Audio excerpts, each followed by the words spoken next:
everybody. Welcome here to Pop Culture Philosophers. I'm your host for today's show, Rockin Robbie Billups, and we got a great conversation lined up for you today. I have been looking forward to this conversation ever since it first got set up a few weeks ago. We're talking to an absolute legend in the comic book industry, an absolutely amazing cartoonist and illustrator, a writer, a DVD, Blu-ray commentator as well. This dude's done it all. I'm so excited to have a conversation. You might know his work from Swamp Thing back in the 80s. You might know his work from the 90s in books like Tyrant. In fact, Tyrant is about to have a new collected edition that's going to be available on Kickstarter very, very soon. So let's talk about Tyrant. Let's talk about comics. Let's talk about art. Let's talk about life with Stephen R. Bissette.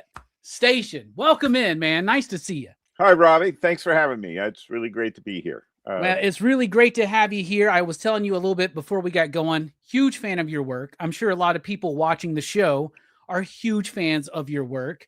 I'm fairly certain you are aware of your legacy and status in this amazing industry we call comic books, right? Well, I have to say you're the first person to mention my Blu-ray 4K commentary. So, so I feel seen, Robbie. I feel seen. Well, I'm that dude that like goes to sleep watching movie commentaries and stuff. Like we do a movie show every week, and I love film, and I love forgotten film, and I love horror films and monster films. And bruh, yeah, I'm right there. I'm right there. I figured. So let's get it. Let's get this conversation going. Everybody out there in the chat, thank you so much for joining us. But Steve, let's start with this. First of all, it's an honor to meet you. A lot of people are very much familiar with your work from Swamp Thing. They may be less familiar with Tyrant. Now, I first became aware of Tyrant back in the days. I think Wizard Magazine. Yeah, Tom Palmer included it. Tom Palmer Jr. included it in his Palmer Picks, which, by the way, Tom just announced he's putting out a collected edition of his favorite Palmer Picks columns. Oh, that's so awesome. I literally go out there and try to find every issue of Wizard I can just so that I have those in my collection. Because Palmer's Picks, so in the 90s when Wizard was really big, I'm like 15, like I'm like adolescent age, high school age. That was perfect for me to become not just a fan of superheroes and works of people like John Byrne and Jim Lee, and it's even like a Todd McFarlane or a Walt Simonson.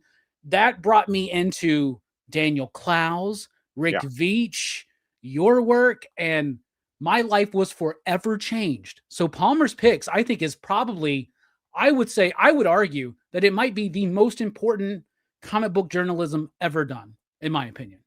Well, he was certainly an oasis in the pages of Wizard, that's for sure. So, and Tom really was doing a tremendous service because he was at a time when the direct sale market was obsessed with, multiple covers and multiple variant editions and so on.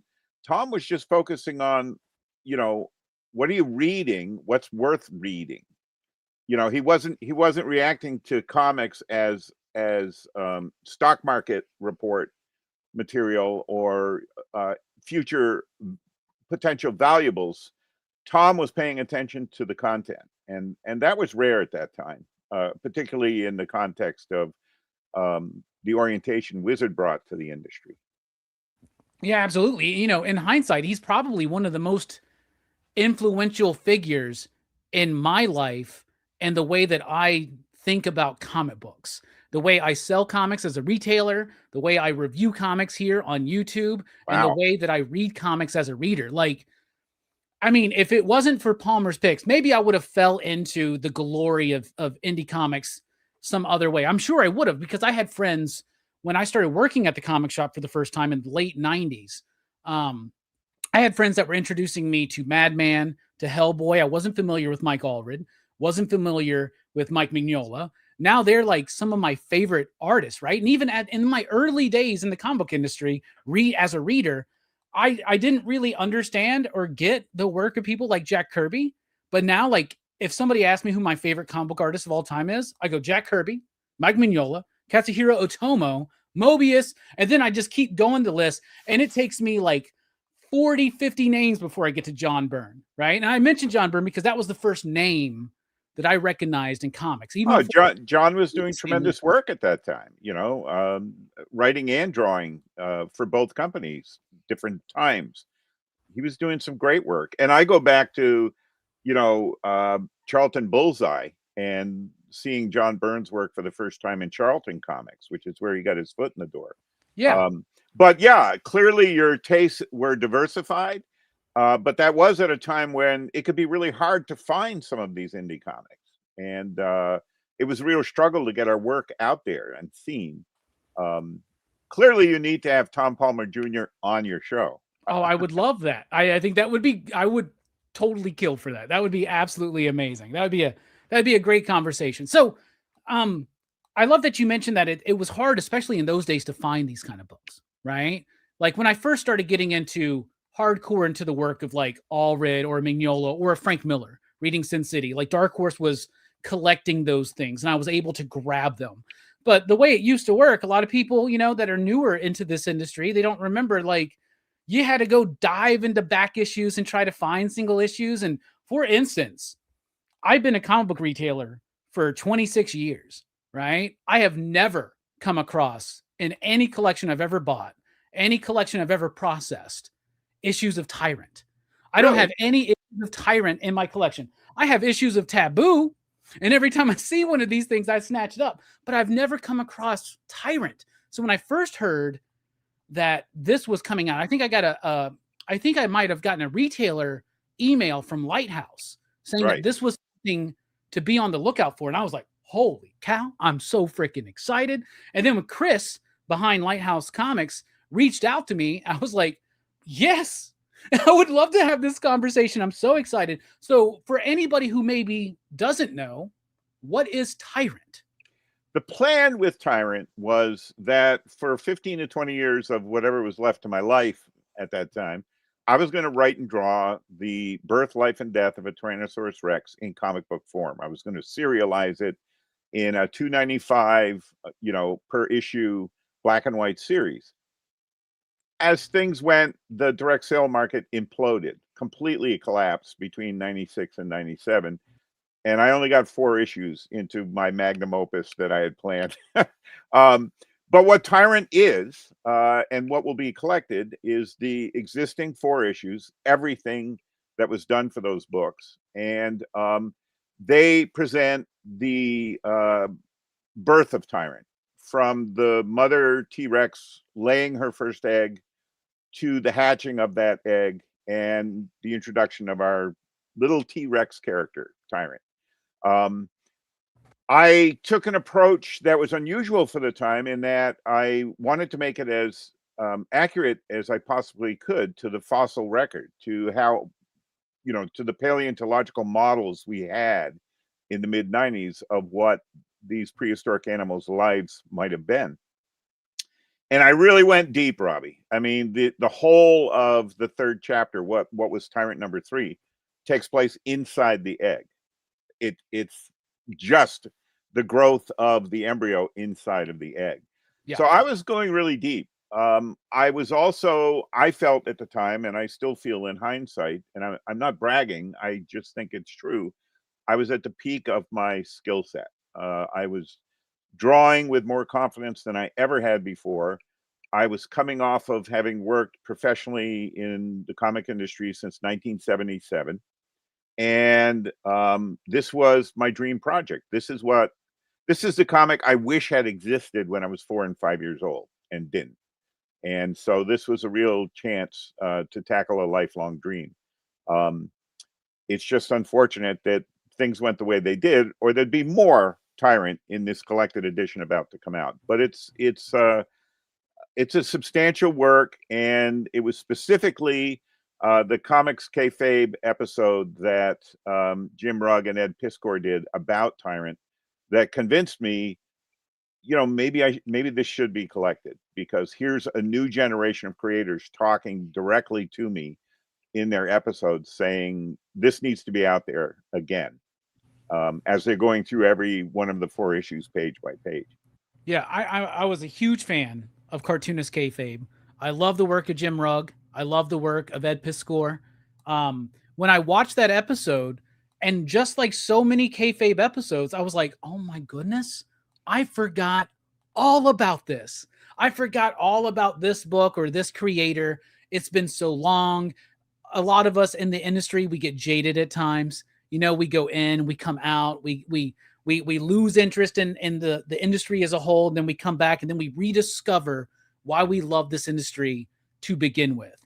And just like I think Tom Palmer Jr.'s Palmer's Picks is some of the, if not the greatest comic book and most important comic book journalism ever, I think Cartoonist Kayfabe is the most important comic book YouTube channel I have ever seen.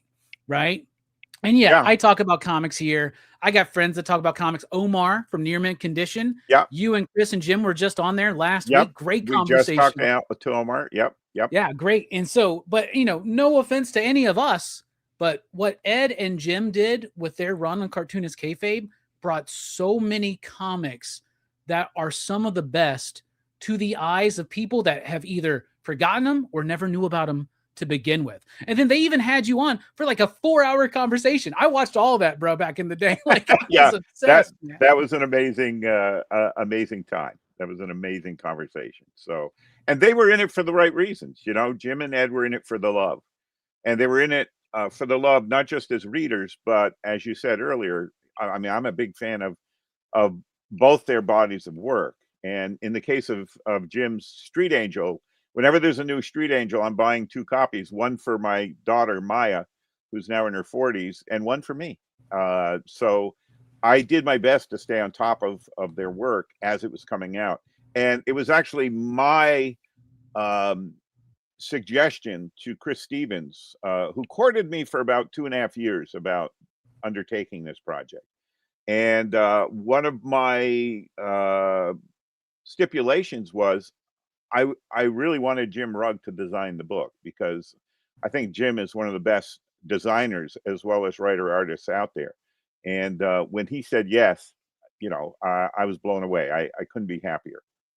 Yeah, me neither. Jim Rugg is a great designer. He designs his own comics so well, and he's done work for other things. In fact, him and Chris did the Nemo in Slumberland book or something. Yeah, like which that, I was part of. And it was, I only found out this past week during one of our podcasts that it was Jim who brought the Tyrant in Slumberland 1-pager I had done to Chris's attention, and that was incorporated into Dream a Little Dream. And that's where I first met and crossed paths with Chris Stevens. He reached out to me about contributing that piece to Dream a Little Dream, and it all started there. You know, Chris seems like a good guy. You know, I asked him, you know, I was like, do you want to be on the show? He was like, let's let Steve have like the spotlight today, because like there are a lot of shows you guys have done, like with Omar, it was Jim and Chris and you. But Chris seems to have a really profound love of comics and an ability to bring those comics back into print. Right? What do you think about Chris and his work that he's been doing? You know, I love what Chris has been doing. Part of why I said yes is that I worked twice with Chris in past projects. The first one being the Dream a Little Dream, Little Nemo project. And there was something very straightforward. Everything Chris described in the first phone call to me indeed happened. And the second project he invited me in on was a project he was helping package called The Golem of Venice Beach, where it was a single writer-artist team doing the primary graphic novel, but they had additional cartoonists contributing pages to this work, Bill Sienkiewicz, Jay Lee, and others. And Chris invited me in. And again, everything he described in the very first phone conversation, they held true to. There was no breaking of the deal, so to speak.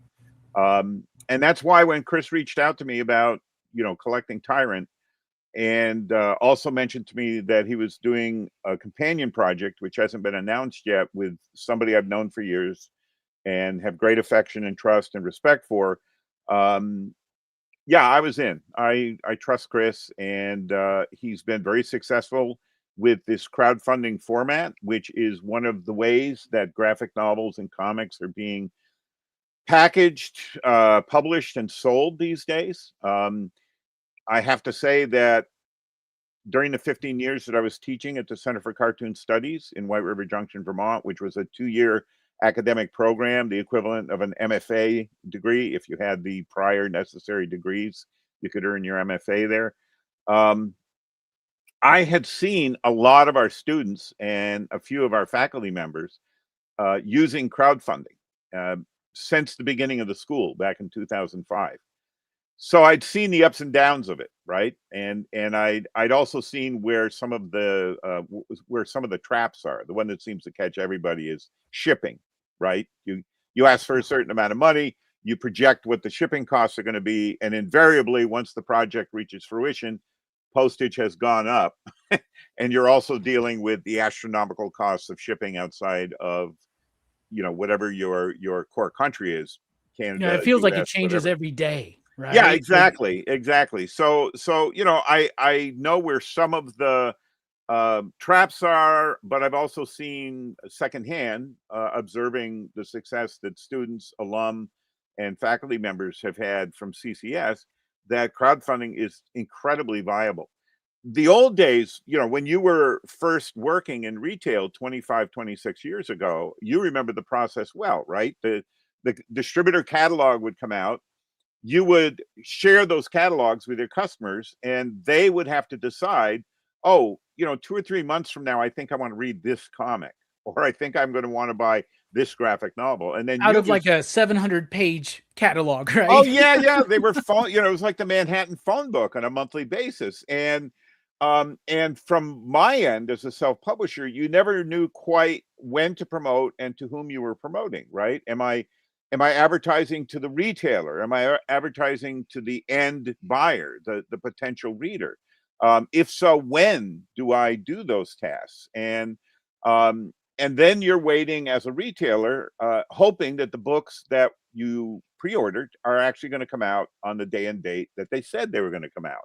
Um, Crowdfunding has consolidated that whole process. This is going to be like a 30-day campaign this spring to get Tyrant out there, and everything is consolidated. And we are at the same time that we're packaging and promoting the project. It's also putting together the funds to publish, and it's distributing the work. Right? People sign on, and there's your buyer. And in the case of Chris Stevens, someone like Chris Stevens, who's done a number of campaigns, they're going to be setting up how retailers can buy in to get copies for shops and so on.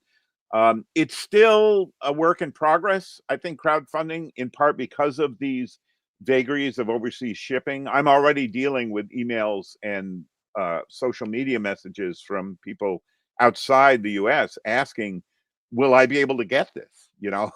And that's hard to answer right now, because we don't know what's coming down the road in terms of tariffs, taxes, postage increases, and so on. But crowdfunding is a very effective tool, and I have to say, as somebody who used to self-publish, um, I'm really looking forward to going through this process, because it may give me a means of getting other work out there if this all works out with Tyrant. I'm using print on demand as well. I mean, I do a lot of print on demand work, doing new work, sketchbooks and film books through Amazon using their Kindle print on demand.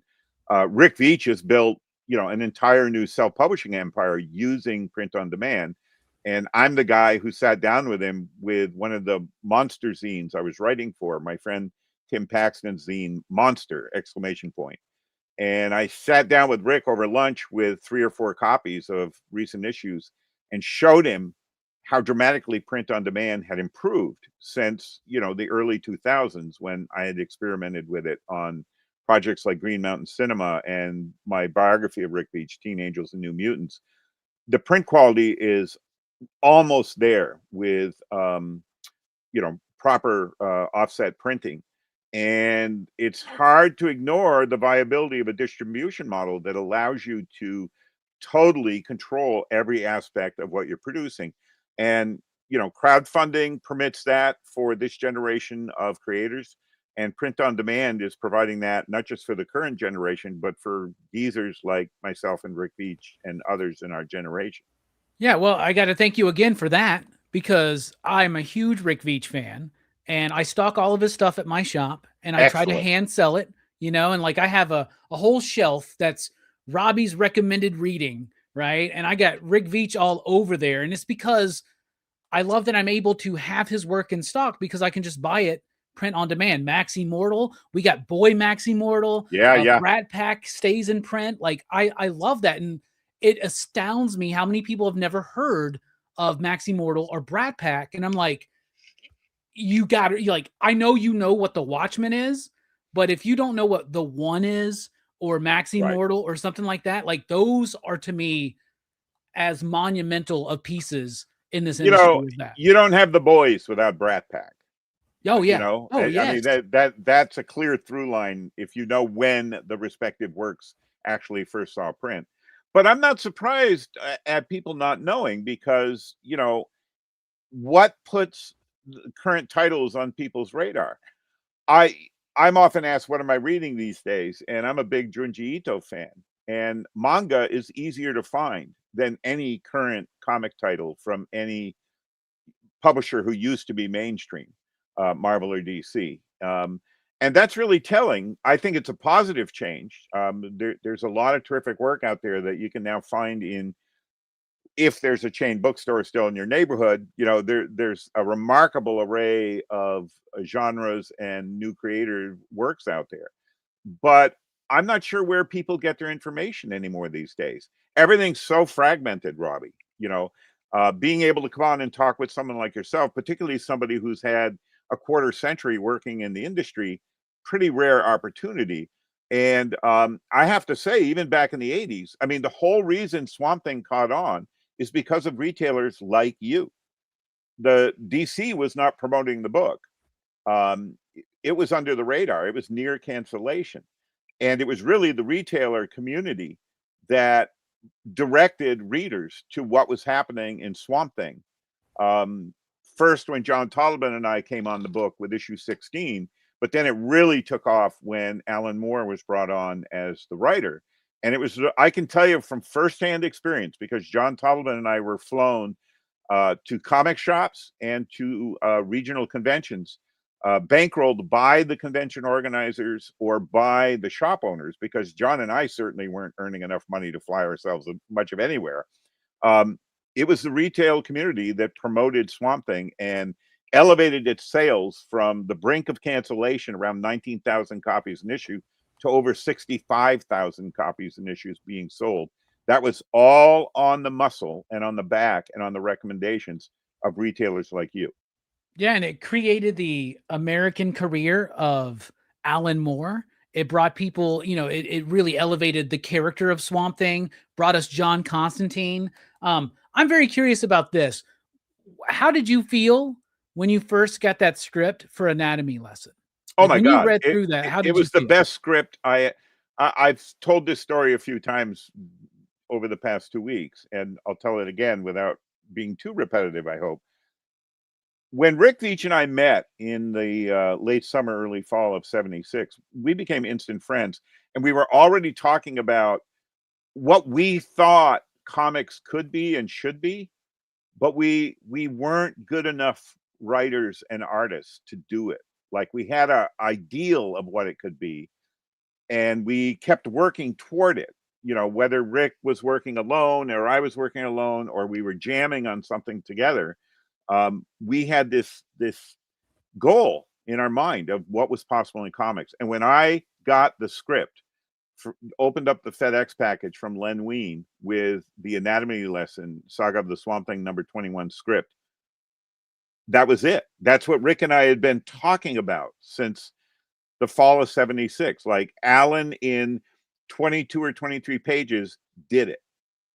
It was a perfectly executed, self-standing comic story that did everything that we had dreamed was possible in comics, but that we hadn't seen anybody do as yet. And I immediately got on the phone to Rick and said, you gotta drive over here and read this, right? And it was incredible. I still think that's the best single project or issue I ever had a hand in, was that issue of Swamp Thing. It really worked, and I did my utmost to execute it as powerfully as possible. Um, and um, and Alan had all the cues there. People talk about Alan Moore scripts, and many people talk about them having read. There's now a number of ways you can read an Alan Moore script out there. But the beauty of Alan's scripts wasn't their length. It wasn't, it was that they were a conversation with the artist he was working with. And Alan would tell you right from page one which visual cues he was looking to plant at what point in the narrative, so that they would connect either at the end of that particular issue or to set up something that was coming an issue or two down the line. And Alan was always playing to the strength of his respective artists.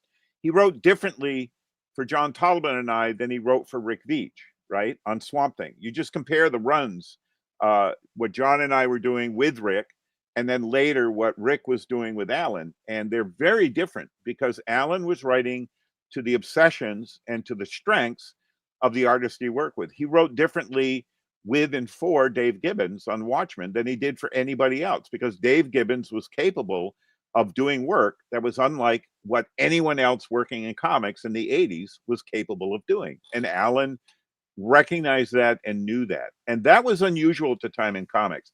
Most comic scripts were commissioned by an editor and delivered, often with no idea who the artist was going to be. So first off, a lot of writers didn't have the advantage of writing to the strength of a given artist. There were exceptions to that, Robbie. I mean, I still say the first great American horror graphic novel is Marv Wolfman, Gene Colan, and Tom Palmer's run on Tomb of Dracula, the 70 issues that they did for Marvel Comics. Now, Marv was not the first writer on Tomb of Dracula. Archie Goodwin was the first writer on that series, but Marv came in very early on, and Marv understood the strength of Gene Colan and Tom Palmer's chemistry as a penciler inker team. Tom Palmer was the best inker who ever worked on Gene Colan's pencils. I agree. And he was I always heard he was notoriously a difficult penciler to ink.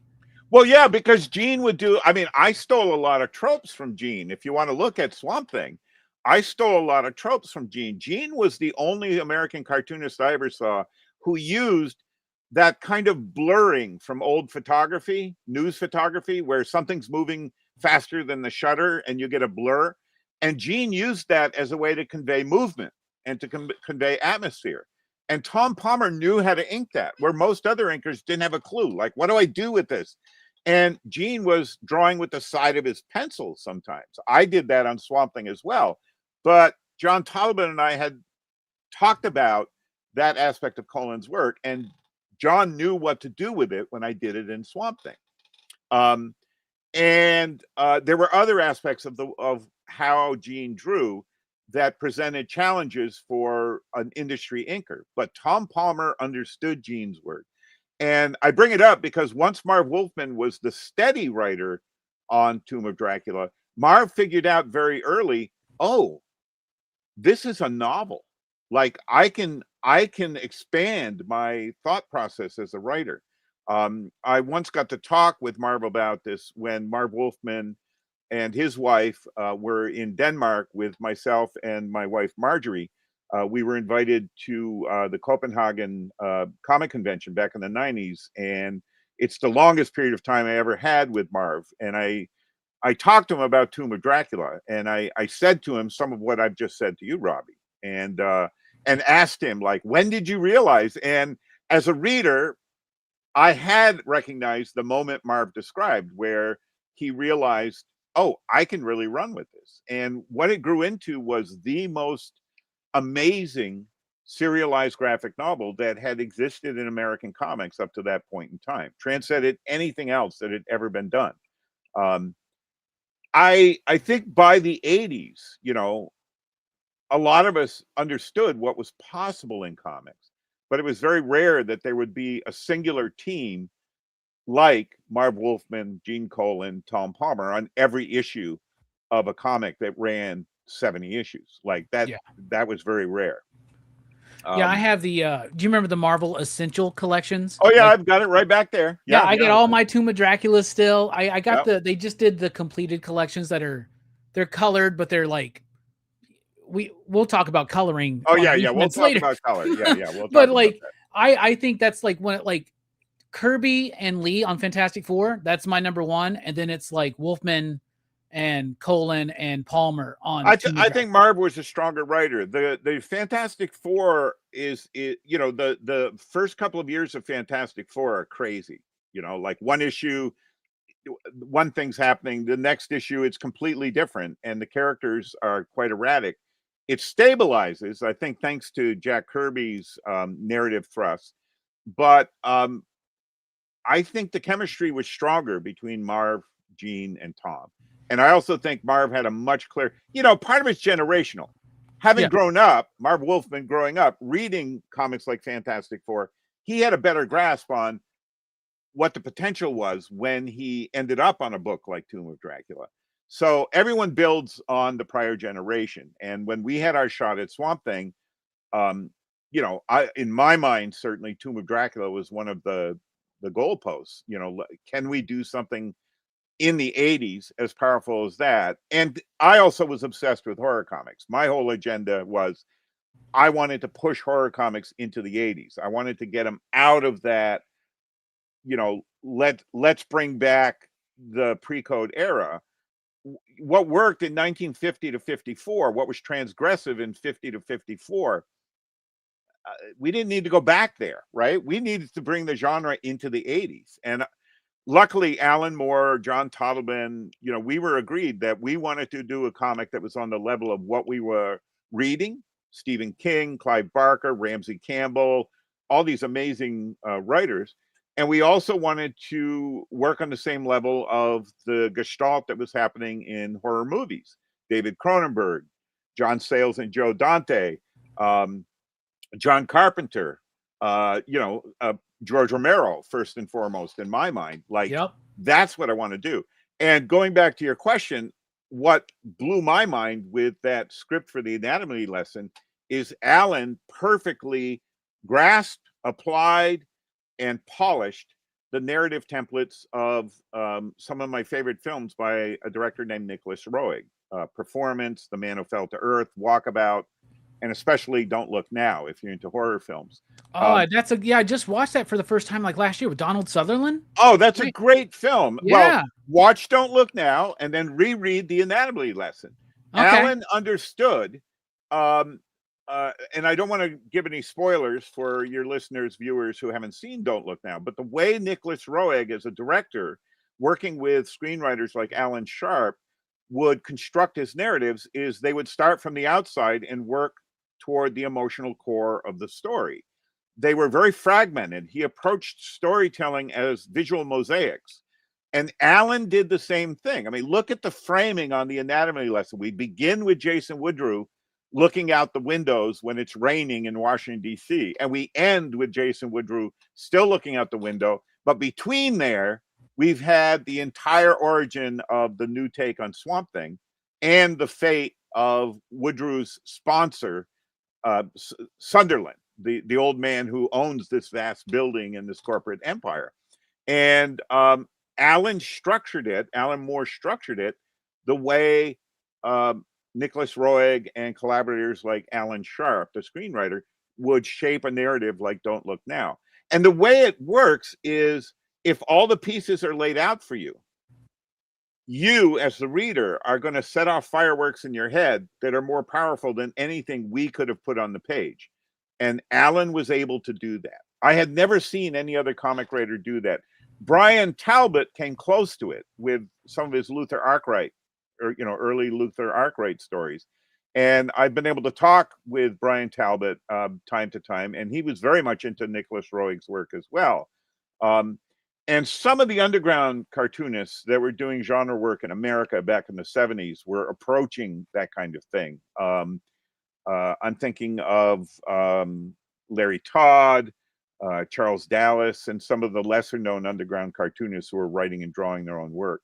But yeah, what Alan did in the anatomy lesson, everything that followed that, I always felt like if we were getting close to what we had done in that first issue, we were doing pretty good. So there's when you read an Alan Moore script, it seems very detailed, and it seems like very intentional.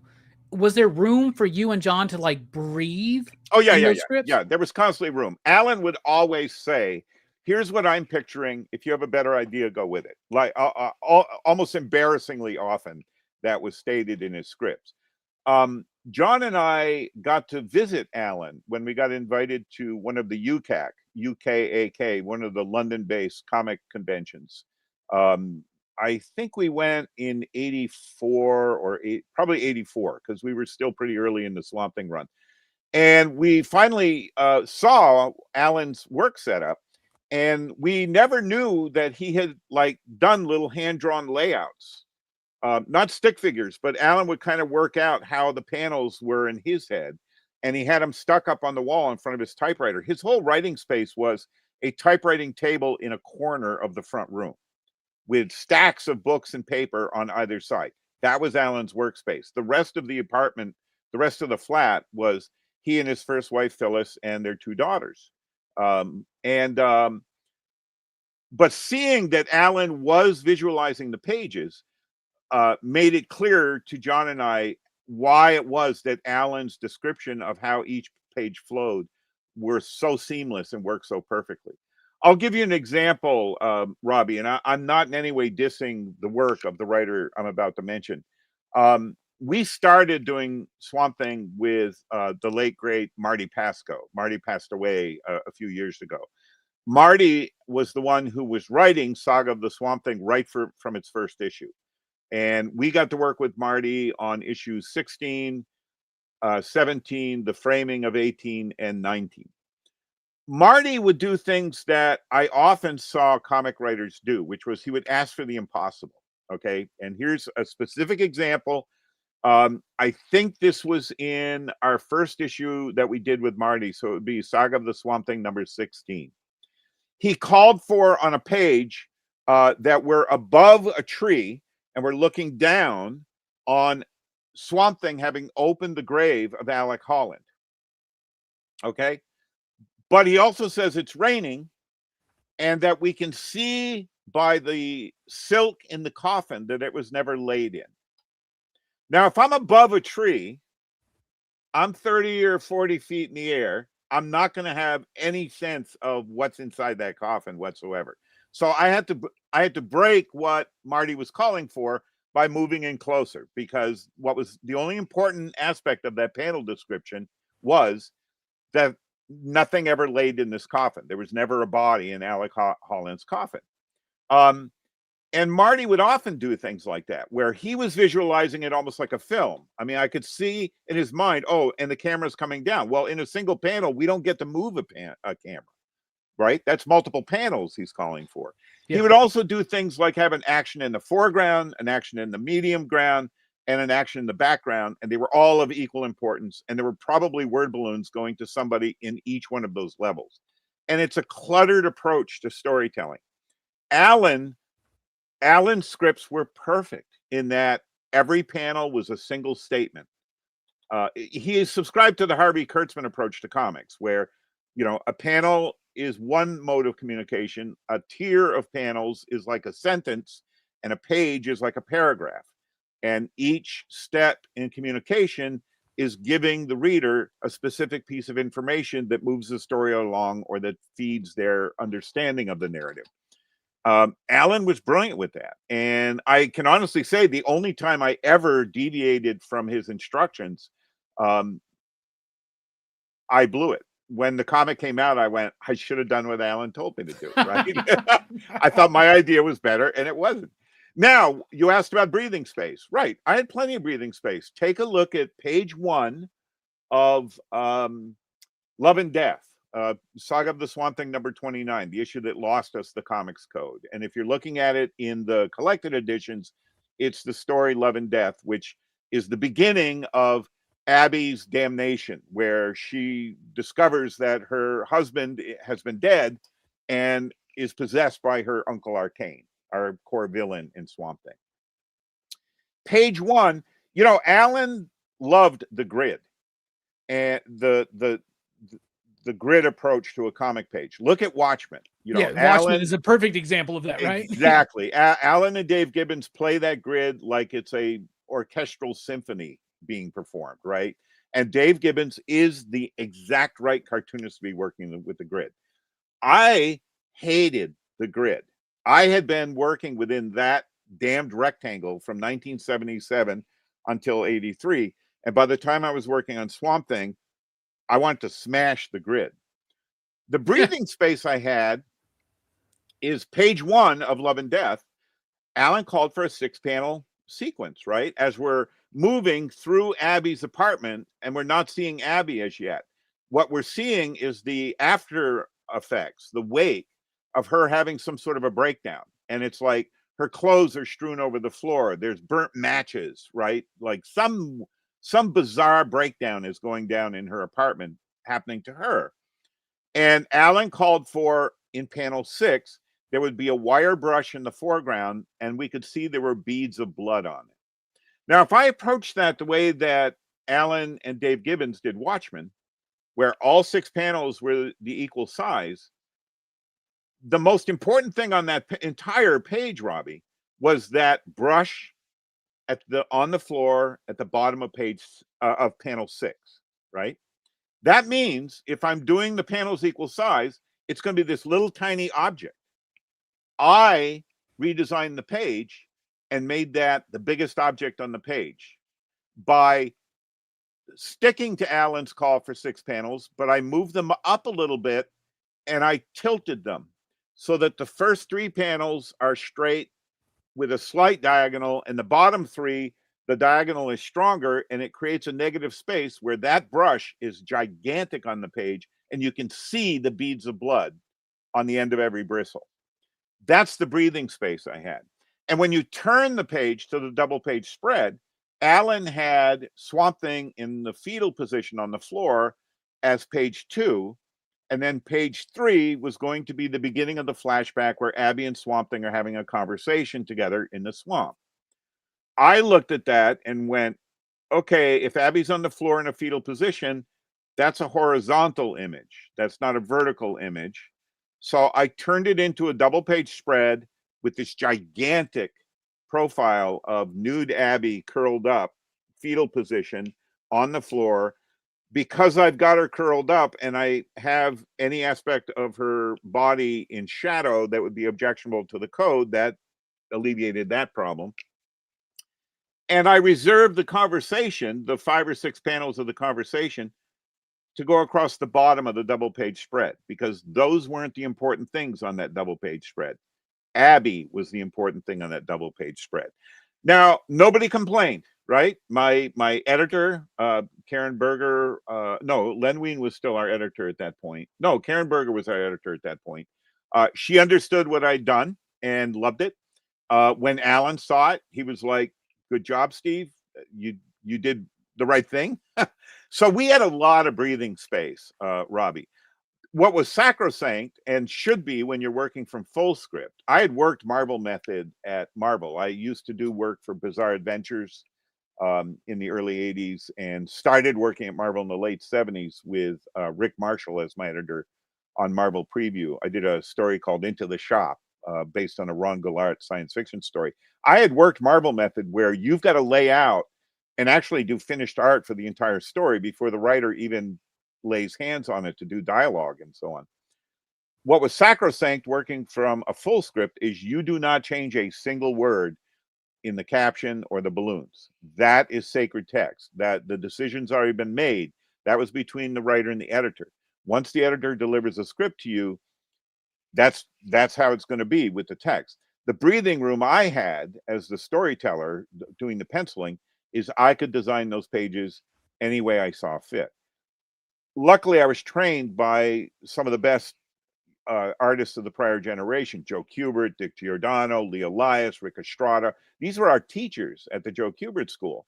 So my devotion to telling the story clearly never went away. And so I wasn't trying to, there was a time later in the 90s where you'd read a lot of comics where it was clear storytelling took second base to how many splash pages can we put in this comic because the pages will be worth more in the auction.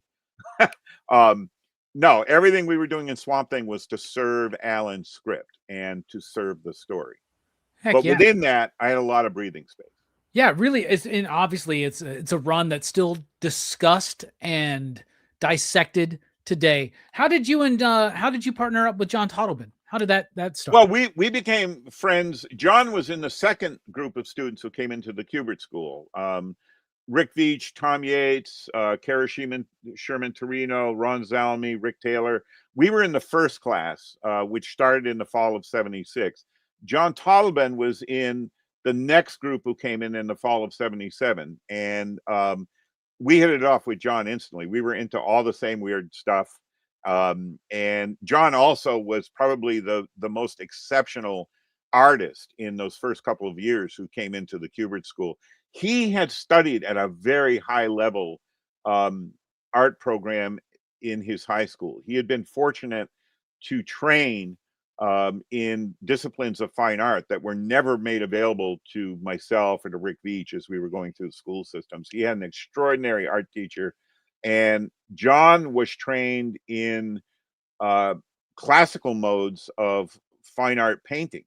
Later on, when we had convinced DC that doing painted covers might be a good idea, and the only way we convinced him is we did a free painted cover for Fantagraphics for that interview issue on Swamp Thing, where John and I did the painted cover of Swamp Thing. Yeah, I designed and penciled it. John did the finished painting. John would work with glazes and color medium that were phenomenal. John's original paintings are just unbelievable. John did a painting. We used to do a convention every November called Mid-Ohio Con. A guy named Roger Price, if I'm remembering correctly. And Roger, if I misremember your last name, I apologize, but I think I got it right. He was, the curator of the show. He was one of the people that kept the show going. And it was to benefit Cancer Society. And so we would donate artwork to the auction. One year, John Toddleben did this Swamp Thing painting that later was used as one of the covers of one of the first paperback collected editions of our Swamp Thing work. John did this portrait of Swamp Thing that, depending on what light you were under, it would change because he had layered the glazes so that in one kind of light, you'd only see Swamp Thing's eyes looking out at you. But if you moved to another kind of light, you went out into the sunlight, the whole figure of Swamp Thing appeared. It was amazing. wow. It's amazing what John knows. And he would apply that to the inking as well, Robbie. I mean, there's some of the original art pages where I always prefer, and I still prefer, working on cold press Bristol board. For those of you who aren't artists, hot press Bristol board is slick. It gives you a very slick surface to ink on, and some cartoonists prefer that. Cold press has a tooth to it. It's a rougher paper, and I prefer that for penciling and for inking. That's how I did all of Tyrant, was on cold press Bristol board and the illustration board. John would, within the same page, if he wanted a slick surface, he would layer Elmer's glue, applications of Elmer's glue, let it dry completely, and it would create either one panel or one portion of a panel, let's say Swamp Thing's back or something, where then when he went in with his pen and brush, it was a slick surface. It gave a different texture than anything else on the page. Wow. John was a master, absolute master. And, we were working with what digital artists today would consider Stone Age tools doing this work. We were doing this is pre-internet. There's no email. There's barely faxes as yet when we're working on Swamp Thing. And we're doing all this on paper. I'm working with pencils. John's working with brush and ink. Yeah, you would send those like FedEx to his house or whatever? Everything was FedEx, Robbie. This is how it went. This sounds nuts to people today. So Alan Moore in Northampton, England, finishes the script, FedExes it to New York City to Karen Berger. Karen Berger reads the script. If she approves of the script, and by the way, there was a script Alan turned in where Karen went, "This is a good script. We'll use it later, but it's the wrong time to put this in the book. It's too slowly paced. Our sales are picking up. Alan, can you do a new issue in 2 days?" Oh my Okay. goodness. and that was the Love and Death issue, right? The one that lost us the comics code. Wow. Was a story Alan was going to say for later. He had to bump it up because Karen got the script for part 1 of Nuke Face and went, "This is a great script. We'll use it later, but it's the wrong time to be telling this story." So, okay, back to the point. So FedEx from Northampton, England to New York City, New York. Karen Berger approves the script. By this time, John Tollivan and I had trained Len Wein and then Karen Berger to do something most DC editors didn't do. She then FedExed the script, copies of the script, to both of us, right? Right from our first issue with Marty Pasco, I asked Len Wein, John should see the script the same time I see it, because we get on the phone and we talk about what we're going to do as an art team. And this was unusual, Robbie. Most penciler inkers didn't have that kind of relationship. And you asked why were John and I tight? Well, we'd been students together at Kubert School. And after Rick, Tom, and our class graduated, we rented a house with John Toddleben just outside of Dover, New Jersey. We were still in walking distance of the school, and we lived together for about a year and a half. We were tight. We were a tight group of friends, and that was one of the strengths that John and I brought to working together. So the script arrives the same day, FedEx, in Wilmington, Vermont, where my first wife, Marlene, and I lived, and we had our 2 kids, Danny and Maya, and John Toddleben in Erie, Pennsylvania, where he's living with his beloved wife, Michelle. They hadn't had any kids as yet. And once John and I get the script, we read it, and we get on the phone with each other. Okay, and we're strategizing. How are we going to do this? Then, as I'm finishing pencil pages, I have to FedEx them to Karen Berger back in New York City. Okay. Now, editors would prefer that all the pages come in order, but I didn't work that way. Okay. I would do pages out of order, not to be an asshole, but because certain visual cues that Alan would set up, it made perfect sense to me. All right, let me work from the outside to the middle, which is often how I drew the issues, right? If something was going to resonate from the beginning of the script, first page, and the last page, I would draw them simultaneously so that all the connective links were right there on the page. Other times I would work on the hard pages first, the ones that involved all the stuff I hate to draw, buildings, cars, and save the really great stuff for the big burst at the end. Sometimes I do it the other way. If I was down in the dumps or it was a hard stretch at home, I would do the fun pages first, turn them in, and then slog my way through the harder stuff. Those pages get FedEx to Karen Berger in New York, piecemeal as the issue is being done. It usually involved minimum of 5 pages to a package, right? And each issue was about 22 pages long. So 4 to 5 FedEx packages. Once the pages arrive at Karen, she looks at them, she compares them to the script. If everything's fine, they go to John Costanza, who was a letterer who lived in New Jersey. John Costanza letters. Great letterer, too. Great letterer. John Costanza then delivers the pages back to Karen Berger. Karen Berger FedExes them to John Toddleben. And we don't do it all in one chunk. Like as soon as there's pencil pages lettered, they're in John's hands because we're all working simultaneously on each issue. And usually by the time John is still inking the prior issue that's finished, I've begun penciling the next issue, which Alan had already delivered the script on. John Toddleben finishes the ink pages, FedExes them back to New York City, where Tatiana Wood, the colorist, comes in the office, picks up photocopies of the inked pages, and does color guides. Now, my understanding is that Tatiana would get the photocopies when the whole issue was done, meaning the most pressure, deadline-wise, always fell on Tatiana's shoulders, right? Because by then the issue was usually, if not late, almost late.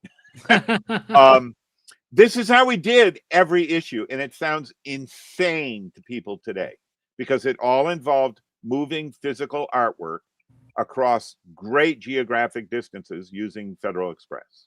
That's how we did the work. Yeah, nowadays it's all like, here's my outline, scan, like just email it real quick, and like you get, it's so quick nowadays, but it seems like the process is slower almost nowadays for some reason. Well, you still have to do the drawing. I mean, it used to take me on average 5 weeks to pencil an issue. And I was also, my first wife, Marlene, worked a full-time job at a school for autistic children. So during the day, I'm a single dad with 2 preschool kids at home. I did most of my penciling work late nights or when the kids were napping.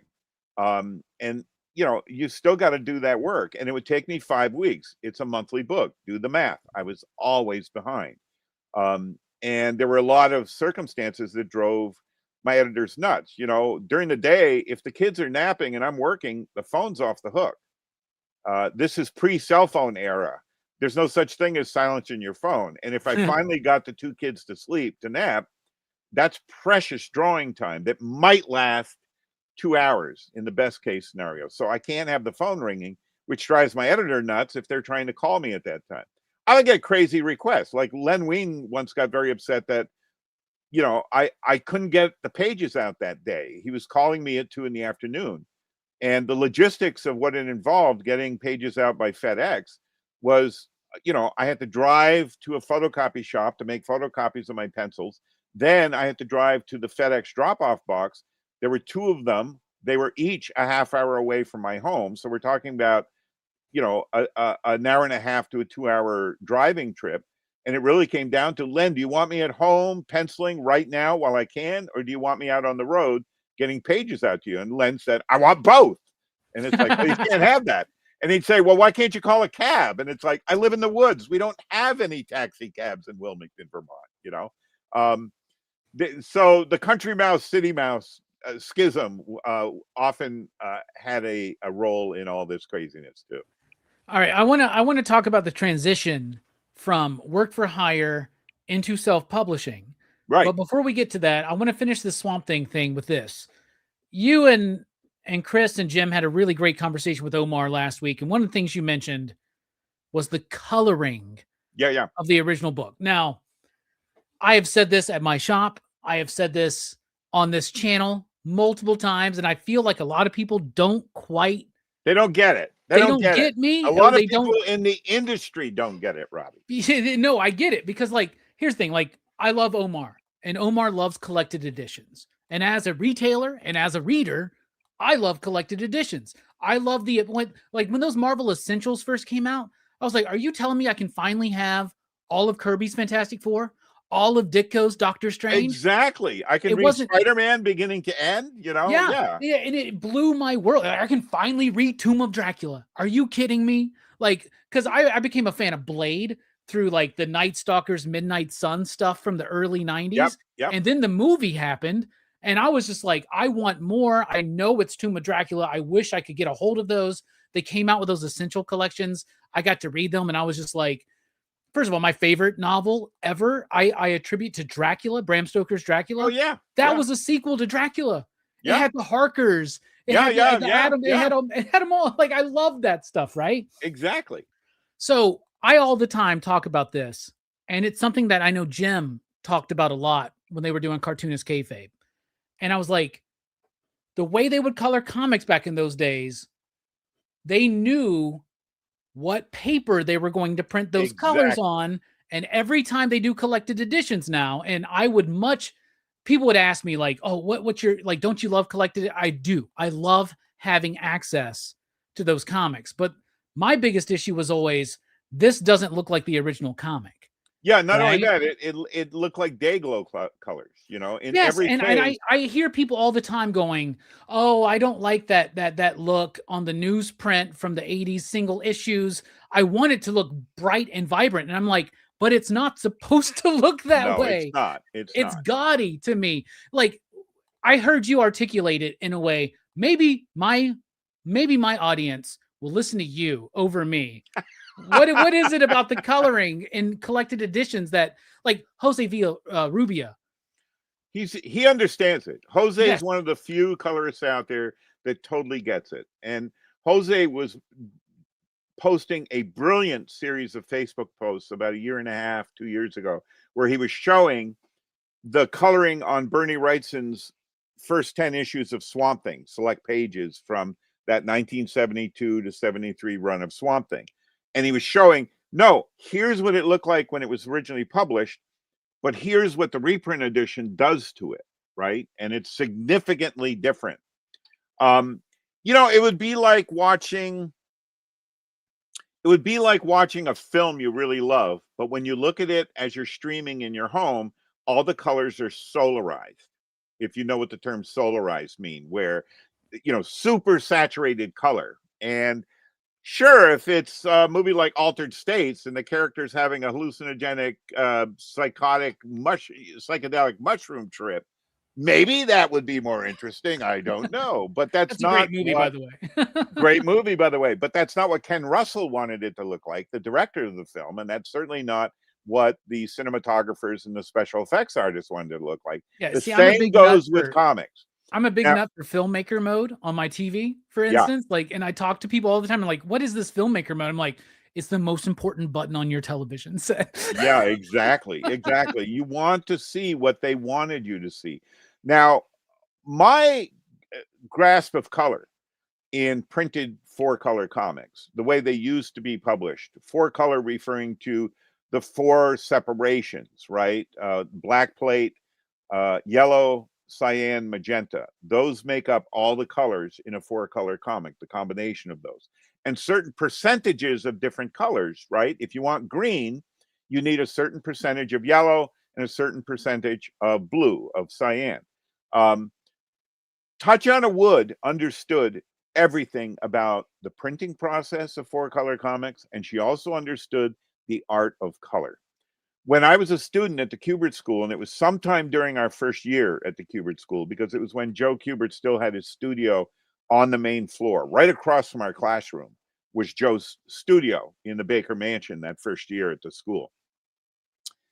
Joe came in, and I don't believe this was a class session. I think it was one of the after hours where Joe would come in to see what we were all doing, right? He loved walking from desk to desk to see what we were doing. Oh, that's so cool. And one of us had, and it would be either Rick Veach, myself, or Rick Taylor, one of our classmates who later worked at DC Comics for quite a number of years. Rick is still alive and on Facebook, and is a great guy and did amazing work at DC. And getting to finish his Swamp Thing run, Rick Veach is, man. I'm very Oh, that's Rick Veach. I was talking about Rick Taylor. Oh, my bad, my Right, bad. I'm okay, sorry. no, that's fine. But one of us had the Sergeant Rock comic that had the cover with the split image of Sergeant Rock and Caveman, right? So the whole issue was a crosscut between a prehistoric caveman battling a dinosaur and a warring tribe, and Sergeant Rock fighting a tank and a group of Nazis during World War II. Joe walked us through the entire issue, page by page, panel by panel, and showed us what Tatiana Wood had done. And one of the things Tatiana had done is around every panel involving the prehistoric past, she had put a light yellow patina around the inside border of the image so that on an unconscious level, you understood you were looking into a different time period. Whereas all the World War II scenes, it was bright, vivid, immediate color with no special effect around it. And there were other nuances that Joe brought to our attention. He just walked us through this whole issue, panel by panel, to explain what a master colorist Tatiana Wood was and why, right? Joe, putting his experienced half century of drawing comics to this analysis of this one comic book that he had drawn and Tatiana Wood had colored. So we had this admiration and respect for Tatiana Wood while we were students at Kubert School, and getting to work with Tatiana on Swamp Thing was like dream come true. It was like unbelievable, right? It was unbelievable. It's like, wow, I get to play guitar with Robert Fripp of King Crimson. Choose your favorite band. And Tatiana understood that when she was laying down colors on the color guides, the way it used to work is the colors would have to do color guides, and it wasn't just what your eye would see. They had to label every single patch of color with a code. Okay. YR meant yellow, red, And if there's no number like YR2, if it's YR, it means full saturation, yellow and red, which gives you the brightest red you can possibly have on a 4-color comic page.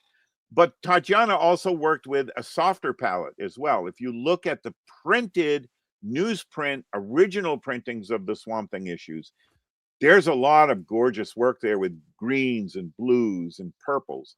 But once that was reprinted, right, they reprinted them in paperback format with bright white paper instead of newsprint that drinks the ink. Suddenly that YR looks like a stop sign. It's that bright. It's too bright, you know. Tatiana knew that the colors she laid down and the colors she labeled, they were going to lose part of their value. Value refers to the grayscale in the color that you're looking at, okay?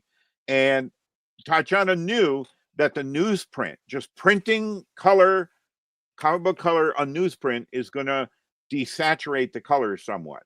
So if she wants something really bright red, she's going to go with YR because that's as close as you can get to really red. If she wants to go with nuances of green, let's say there's one figure of Swamp Thing that John Toddleman has inked over a Swamp Thing I've penciled, or Alfredo Alcala has inked on one of Rick Veitch's pieces, and Tatiana is doing the various shades of green on Swamp Thing's body. There's a lot of nuances in there that on the newsprint looks almost like a pastel drawing. Whereas when it's printed on Mando paper, white, bright paper, it's such a bright green. It's like you're looking at that plastic grass in an Easter basket, you know, instead of, you know, moss and lichen and so on. Yeah. So it's a real problem in that when you also get into characters like Etrigan, you know, John Toddleman and I used to joke, like, there was, when we did the Swamp Thing annual, we realized two things. Too many of the DC supernatural characters have no eyeballs, and too many of the DC supernatural characters wear little pointed soft booties. Okay? The Spectre, Etrigan, the demon, little pointed booties, right? It's hard to make little pointed booties scary because they're little pointed booties. They look like a 3-year-old's slippers. But I bring that up because Etrigan, we would jokingly say, well, he's the color of a yield sign and a stop sign. I mean, I would tend to put, and John would tend to put, a lot of shadow on Etrigan to try to offset the brightness of that primary color scheme. That made perfect sense in the ferocity of visuals that Jack Kirby brought to the original Demon comic series back in 1972 to 74. But we were doing something different in Swamp Thing. We were trying to, you know, do an atmospheric horror comic, and characters like, you know, the Spectre and characters like Etrigan could be a real challenge because, you know, the simplistic coloring of those kind of superhero patterned outfits mitigates atmosphere, mood, you know, shadows, and so on. Heck yeah. Well, Anyway, thank you so I much. hope that color explanation helped a little bit. It did. I thank you so much because now I have an expert explaining that and not just me. So You're an expert. You're an expert. You know, as a viewer, you understood what you were looking at. You also understood what was suddenly altered, and in a way that wasn't true to the original intention of the original creative teams on these comics. yeah. Nobody in the 40s, 50s, 60s, 70s imagined that any of this stuff would be reprinted in these kind of lavish formats that we have now. And certainly nobody, you know, the guys like Jack Abel, who and the people that worked in the DC production department in the golden age of the, well, silver age of the 60s and 70s, they were masters of their craft. They understood exactly what they were doing and what the end printed results would look like. And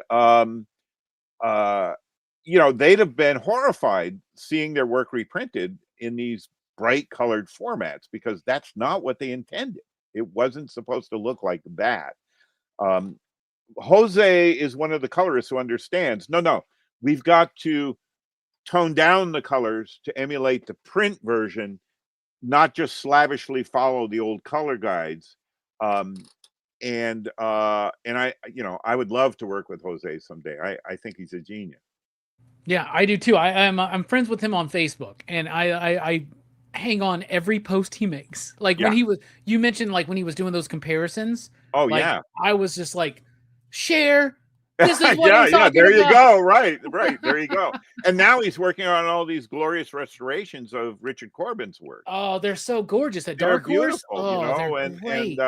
I've got to save my dough to catch up on the Den reprints, but I purchased every other volume. And what Jose's doing, you know, Corbin, when he was doing that work, when he was still alive and that work was first seeing print, he was still trusting his color separations, which he did by hand, to very crude printing processes. You know, Rip Off Press and Last Gasp and the Underground Comic Publishers, their best reproduction of Corbin's color work was often not ideal.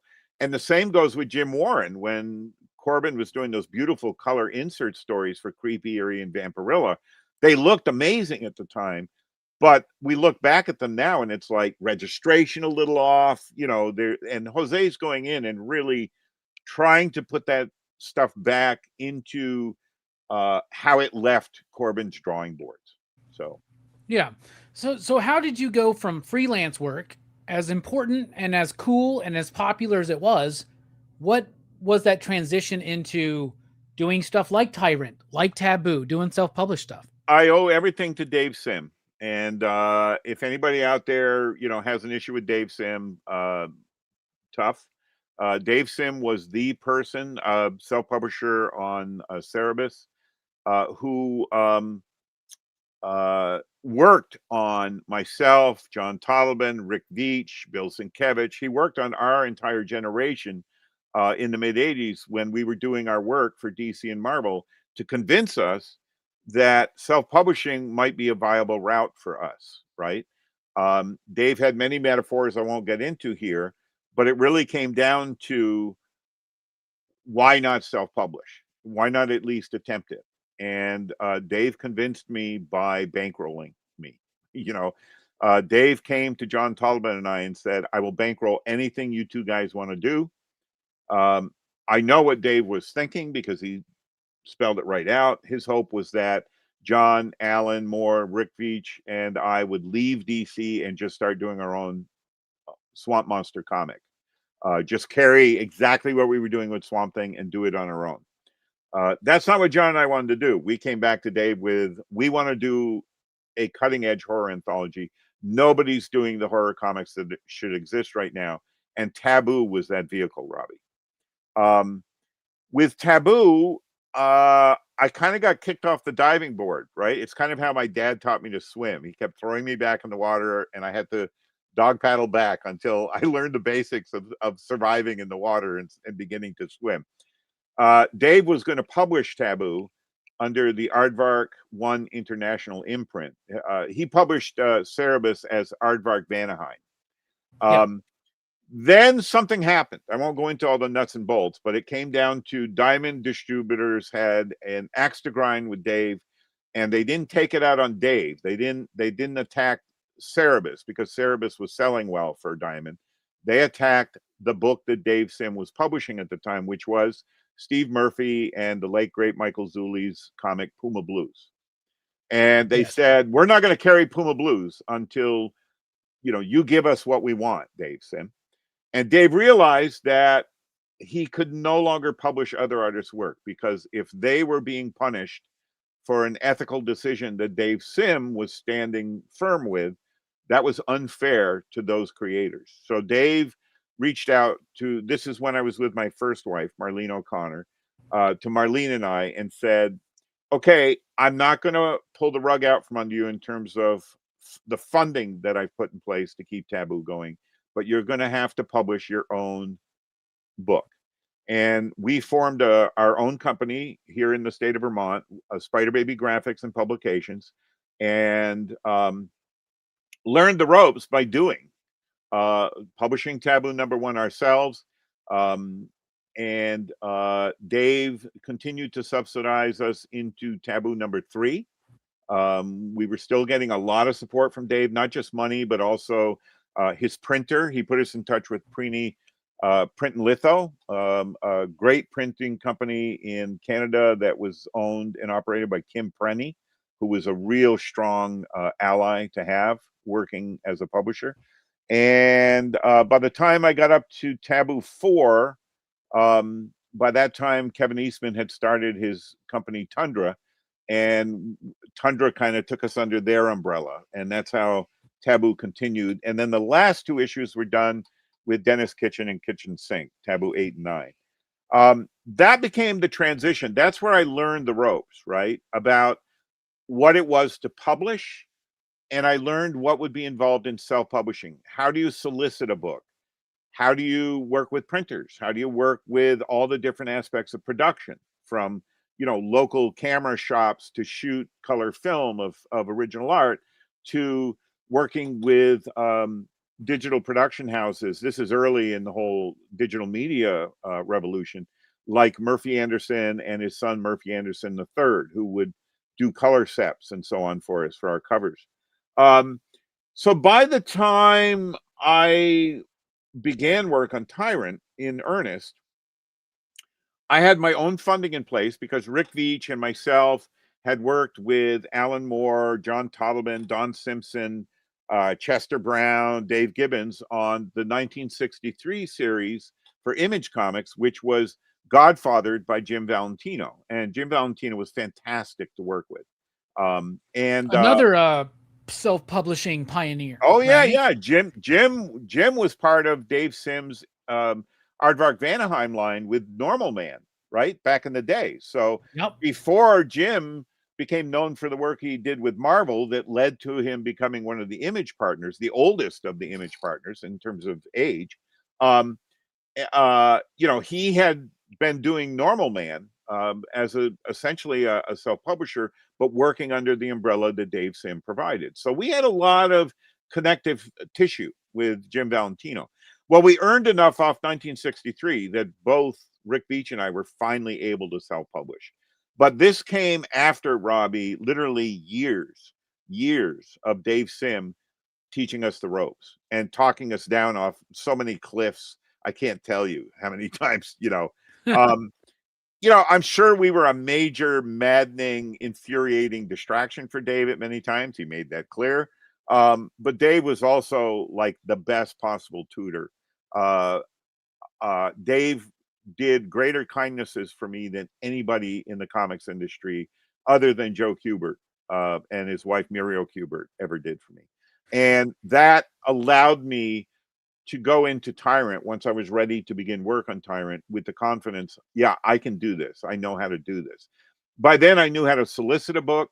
I knew how to work with printers. I knew what all the vagaries were, and many of the things that could go wrong. You never know all the things that can go wrong, because there's always a new thing that can go wrong. I'd also been trained in how to work with distributors, and I had seen both the best case and the worst case scenarios. I'll never forget some of the 3 a.m. phone calls I got from Dave Sim when the crap was really hitting the fan over the whole debacle around Cerebus and Puma Blues. And I also knew what the distributors were bringing to the market and how valuable that direct sale market was, because I got to sit down and have a lunch with someone like Will Eisner, who would walk me through, this is why this is such an important moment in comics, right? Well, when Will Eisner's telling you, you got to listen, right? Well, and Will Eisner was paid by Diamond Comics at the last ever Diamond trade show. Will Eisner was paid by Diamond to fly in and give a talk to all the retailers and to the Diamond staff. Don't screw this up. This is a rare thing. I've worked in the comic industry since the 40s. It's never been like this. And what did they do at that trade show? They screwed it up. It was by the end of that Diamond trade show, and by the time we went to the Capital City trade show, we knew it was over. The direct sale market was over. It was done. It was down to a monopoly, which was Diamond. And they had paid Will to come in and tell them, don't do this. And then they went and did that. Exactly what Will told them not to do. So anyway, back to your question. So I went into Tyrant being pretty confident about how to do it. It was still a steep learning curve, Robbie. I mean, there's always you pursue any kind of venture like this on any level, and I wasn't shy about reaching out to trusted friends if I needed help. I paid my friend Diana Schutz every issue of Tyrant to proofread that entire issue, because she is a terrific editor and she is a sharp proofreader. And she proofread every page of the comic and of the text features in the back.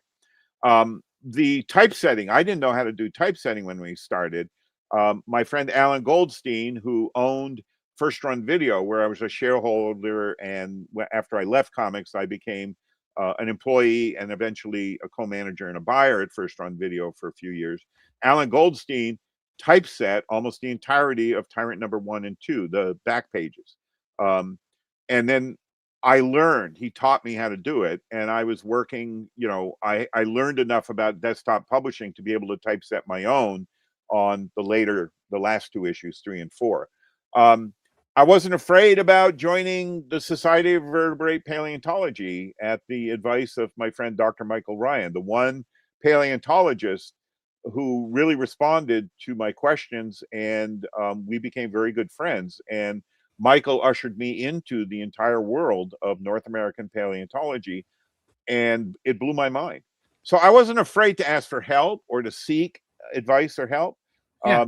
But self-publishing was a step-by-step, years in the making process, and Dave Sim was the mentor, without a doubt. Joe Kubert was my mentor when I was a young man in my early 20s, and Dave Sim became my mentor, figuring out how to get out of the trap of work for hire, and it is a trap, work for hire, and get into the possible autonomy of self-publishing. Yeah, I'm glad you mentioned Sim and his work, because I've met Kevin Eastman multiple times. I've done multiple panels with him. He's been at our local con a few times, and I get to do the panels with him. And that was one of the biggest things I wanted to ask him, was like, dude, self-publishing, you have the 1 in a million story where you and Peter Laird self-publish a black and white silly comic, and it becomes a cultural international phenomenon that exists today. Exactly. Right? Exactly. And he told me Dave Sims like one of the reason why. Like, Yeah, he's yeah. like, the work that he was doing, the peonies on ElfQuest, Yep. and I'm like, man, I love talking to people that, to me, that's what's so amazing about comic books, is that one person can be between me, like, and the art, right? Like, it's just like one person directly to me, right? I love that. And my generation lived it. I mean, I was in the Kubert School first year when classmates Rick Taylor and Kara Sherman Torino opened our eyes, their fellow classmates' eyes, to this brand new comic, Cerebus number 1.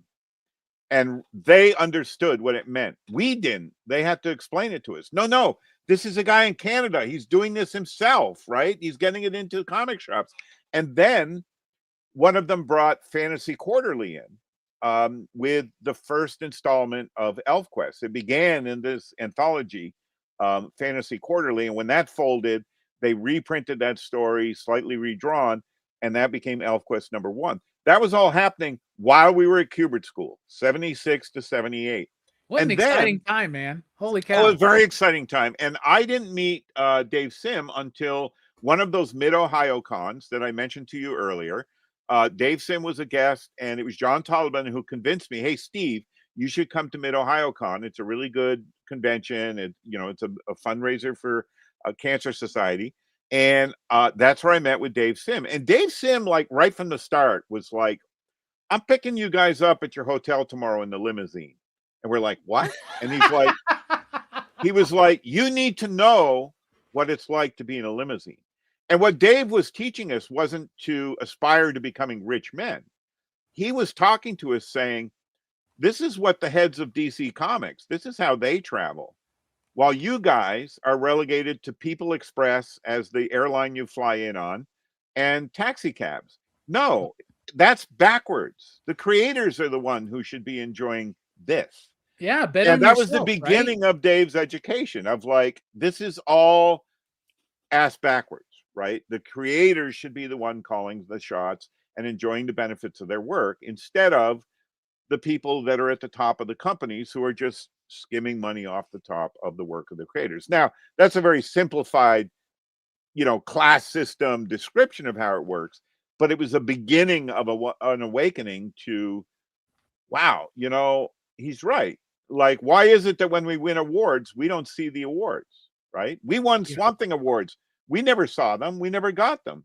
DC Comics people got them at conventions because we couldn't afford to go to San Diego every year. We couldn't afford to go to London, England when we won Eagle Awards for our work on Swamp Thing, right? That all went to the companies. And those things began to make sense in a different way. And again, I'm bringing this up just as examples. It's not like, oh, poor us.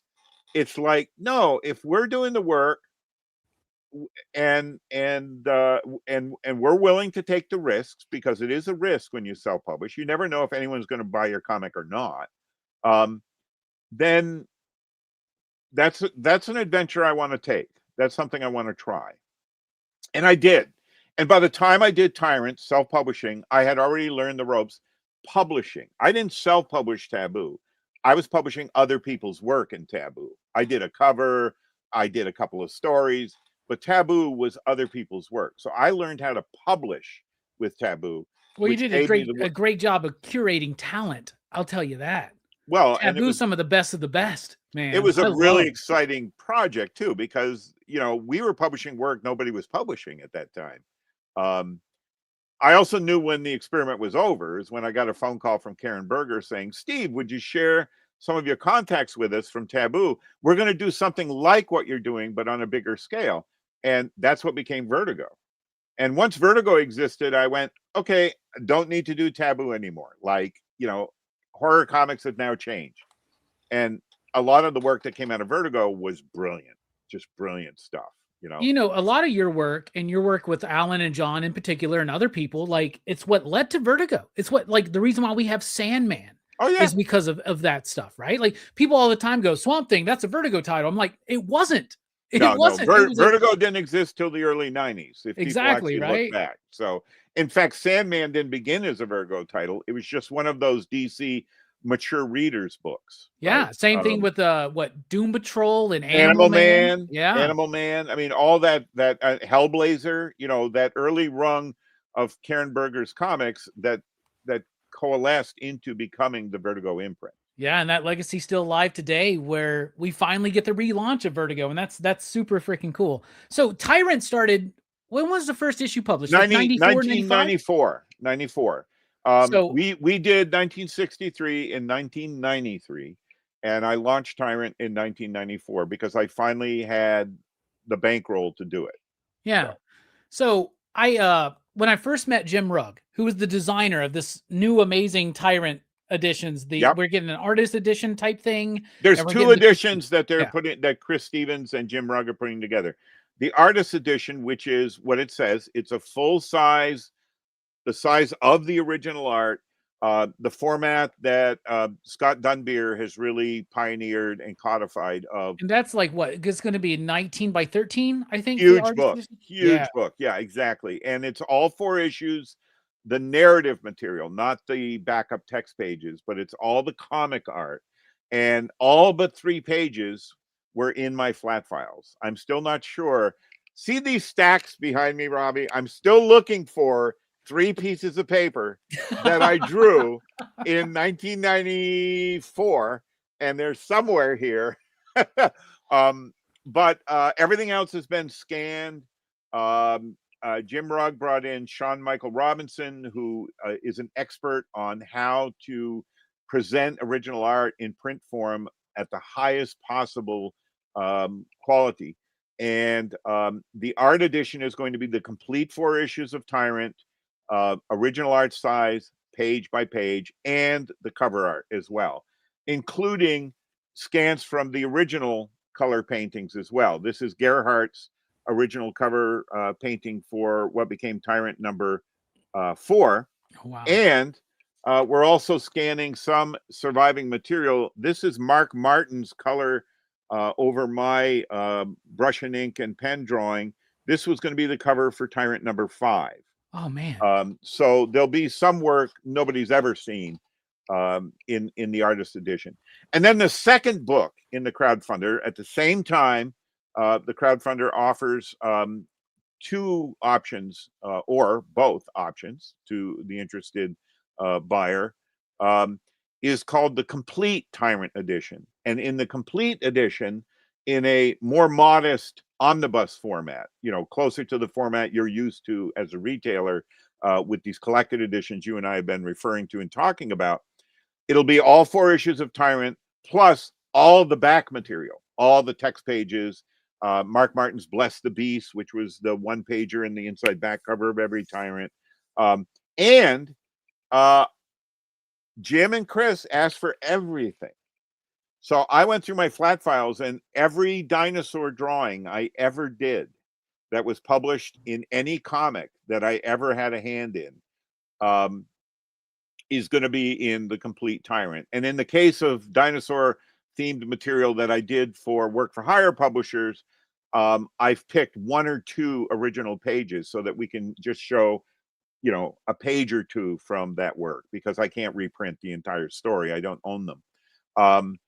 And that's, an interesting body of work. That includes work that I did. I did 4 pages of Ambush Bug for Keith Giffen and Robert Loring Fleming, where I goofed on the Star Spangled War story, The War That Time Forgot. Yeah. And Bob Oxner, the great Bob Oxner, inked my pencils. So we're going to have a page from that as well. Is that the first time Ambush Bug pages have ever been reprinted? No. Didn't you get the omnibus? I've got the paperback omnibus of. No, I never got that. I have to get that, man. Ambush Bug is such an interesting. It's an odd book. And Yeah. it was a lot of fun to do. So the Complete Tyrant is going to have tons of new material, going all the way back to my first year at Kubert School. We didn't have a school yearbook, right? I mean, it was a brand new school. There were 21 students. 17 of us made it back in for second year. That first year, Joe and Muriel wanted to have some kind of publication, and the students edited and put together a book called Manticore, where we each did 1 page. And I did a 1-pager called Dark Time, which was a love poem set in the prehistoric past. That's going to be in the Complete Tyrant, because that's the first published dinosaur piece I ever did, right? That's so cool, man. So the Complete Tyrant is not only going to present as much of the process as we can, including some of my story notes for where I was going to go with future issues and so on, but it's also going to present a pretty clear look at what led to Tyrant, including some complete stories like Scraps, which was a story I did for the late great Ken Fedunowitz's fanzine Third Rail. Ken was one of our classmates at second year at Kubert School, and went on to do color work with DC and Marvel. And he did a great fanzine called Third Rail. And I did a dinosaur story called Scraps, and that's really the starting point of what became Tyrant. So I just threw out the link to the Kickstarter in the chat. It's already in the description. If you're watching this on the replay, it's there. It's about to launch. So before we get into the nitty gritty about the launch and what to expect there, when I first met Jim Rugg, I talked to him about, I'm a retailer. I work at a comic shop, blah, blah, blah. He goes, when did your comic shop open? I said, they opened in 1995. I didn't start working there until like 2004. And then I left for a while, and I came back in like 2014, 2015. And I've been there since. I'm the store manager now, and I do all that. But then he goes, hold on a second, Robbie. Did you just say this comic shop started in 1995? I was like, yeah. He goes, you should have very boldly emblazoned at somewhere in that shop. Yeah. Founded in 1995, the worst year of the comic book industry. It was. It really was. It all imploded. I mean, it all caved in. People don't grasp how momentous that year was when it all caved in. So did that affect the end of Tyrant? The yeah. It's right? the whole how reason I pulled the plug. Man?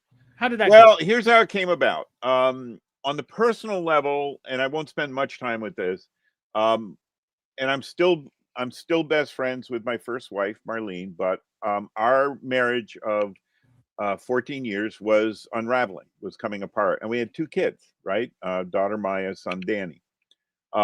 So that was a factor for me. And Tyrant really grew out of that. I mean, I obsessively poured myself into doing Tyrant in the wake of our separation as a couple. And there was no anger, there was no animosity. It was just sad to deal with. And we also worked very hard to keep the family unit together so that we both were still mother, father of our 2 beloved kids. And it was just a rough few years. Then on top of that was that the direct sale market, when I started with Taboo, there were like 14, 15 distributors in 1988, right? And when I say distributors, I mean not just in North America, um, United States and Canada. There were 3 distributors in Canada: Andromeda, Neptune, um, and a third. And we also had Titan over in the UK, and they were getting our books into other parts of Europe. I know this because when I was doing Taboo, thanks to my good friends Jean-Marc and Randy Lefissier, we were able to negotiate getting reprint permission for the first time in North America of a story called Eyes of the Cat, which was written by Alejandro Jodorowsky and drawn by Mobius, Jean Giraud. Yeah. And I got to meet Jean Giraud through Jean-Marc and Randy. Got to have a couple of meals with Jean Giraud. Just that a must have wonderful been man. a highlight of your life, right Oh, there. it was incredible, and I also got to meet Alejandro Jodorowsky. And I mentioned this because when I met Alejandro at the Boston Film Festival, they were going to open, it was the first, I think, North American showing of his new film at that time, Santa Sangre, which I highly recommend to anybody who loves unusual films and horror movies in particular. I thought I was going to have to explain to Alejandro what Taboo was. And he was excited to meet me. He said, no, I bought 3 issues in Paris, right? So Titan was distributing our work, not just in the UK, but into France and Belgium, Germany, right? Our work was everywhere. So all of this was working, Robbie, into the mid 90s. And I'll never forget the day I got the phone call from our friend Larry Marder. Larry Marder was creator of Bean World, still one of my all-time favorite comics, Bean World. And Larry had his finger on the pulse of the whole comics industry. Larry had worked professionally in the ad. He was part of Mad Men in Chicago, right? He was one of those guys who worked in the advertising industry. And Larry was one of the sharpest men I've ever known in my life, in terms of not just intelligence, but he could look at what was happening in any given corner of the comics industry, and he had a different perception that allowed you to see what some of the inner workings were. And Larry called a number of us the same day when Marvel had announced, but we hadn't, this is pre-internet, no email. So it took about a week or 2 for the word to spread that Marvel was going direct with Heroes World. You could only buy Marvel Comics now through Heroes World distribution. And Larry called and said, this is Pearl Harbor for independent comics, right? That was the first exclusive distribution deal with that was the beginning of the exclusivity. Now, Rick Veitch and I and John Tollivan, we all knew Heroes World. Like, the closest comic shop to the Kubert School was Heroes World in New Jersey. That's where we went and bought our comics. That's where we went and bought Warrior magazine. That's why we knew who Alan Moore was when Len Wein called us and said, I've got a writer you've never heard of, Alan Moore. And you're like, Marvel Man? Are you kidding? Yeah. We were like, really? No kidding, right? And Len was kind of crestfallen that we knew who he was, right? But anyway, we knew Heroes World, and we had worked for Ivan Snyder. And I'm going to share a little story with you here. Whenever I feel uncomfortable with a business deal, I have a tactile feeling in my hand that happens to me. I feel it in my right hand. And it comes from Rick Veitch and I were pretty key in our Kubert School class in dealing with the Heroes World, those superhero merchandising catalogs that a lot of people fetishize today, right? our first student work for Joe Kubert, among a couple of jobs, were putting together those ad pages for Heroes World that appeared in Marvel and DC Comics, and then pasting up and doing a full issue of the superhero merchandising catalog from Heroes World. And we didn't get paid much. Like, student work paid something, but we were students, and we totally understood, what Joe was doing was getting paid as, the grand poobah of a given project, and we were earning some money from doing the work. But after doing a couple of these catalogs, Rick and I said, I think it was our second year at Kubert School, we said, Joe, we're done with this. We'd rather just keep working on. By then, we were able to do backup stories in Sergeant Rock for Joe. Like, that was far more rewarding, both creatively and emotionally, but it was also more rewarding financially, right? We were paid a page rate for that work. Joe convinced us that Ivan was going to pay us. Ivan had promised he was going to pay us. We were going to get some kind of a bonus, right? If we would work on the next one. So Rick and I talked, and we grudgingly said, okay, we'll do it. It is, by the way, the catalog where I created a character called Snidey, a name Joe gave the character, not me. And it was, I love E.C. Segar's Popeye, Thimble Theater, right? And I love the Jeep, right? The Jeep, the little creature that can travel through dimensions and time. Yeah. And I took the Jeep and did a caricature of Ivan Snyder as this little creature, as a variant of the Jeep. And Joe recognized right off that it was a riff on the Jeep, and he loved it. What he didn't recognize was I had embodied all the aspects of Ivan Snyder I didn't like into this little creature. Okay. This was like my kind of, pardon my French, it was kind of my fuck you to Ivan Snyder. Yeah, nice. But Joe loved it. And so one of my jobs was to draw Snidey through the whole catalog. Like, he was going to appear on every couple pages. So come the time that we've delivered the work, and Joe calls us into his office, and there's Ivan, and this is the big day, and Ivan palms me a $5 bill. That was my bonus. Right? Oh my God. So whenever I get a bad feeling about a business deal, I can feel that $5 bill. You can feel that $5 bill. I feel that $5 bill, right? So I knew what Heroes World was. So when we found out that Marvel had gone exclusive with this little New Jersey retail operation who had a mail order company, like, this did not bode well. Like, are they gonna, is Heroes World, I mean, no diss against the Snyders, but are they going to be able to handle this? And I had friends that were working at Heroes World, like Larry Shell, who still thankfully is alive and with us. So I'd also heard, backroom stories about how things worked and didn't work at Heroes World. So when we got that phone call from Larry Martyr, it was like, uh-oh, like, this was big. This is big. Like, Marvel going direct is going to upset the whole apple cart. And sure enough, as soon as Marvel went direct, there was this push me pull you between Marvel and DC that started probably in the late 60s. Once Marvel was becoming a sales competitor, right? People forget, like, the first Marvel comic to register on sales charts, where they were just beginning to compete with DC in my lifetime, was Spider-Man. Spider-Man was, but DC's largest competitor was Dell Comics. Yep. Right? Dell outsold everybody in the 40s. Did all the license stuff, the Disney stuff. You got it, man. You got it, Robbie. Dell was the biggest and the most successful comic publisher. And after Dell, it was Mad Magazine. Mad Magazine outsold every comic.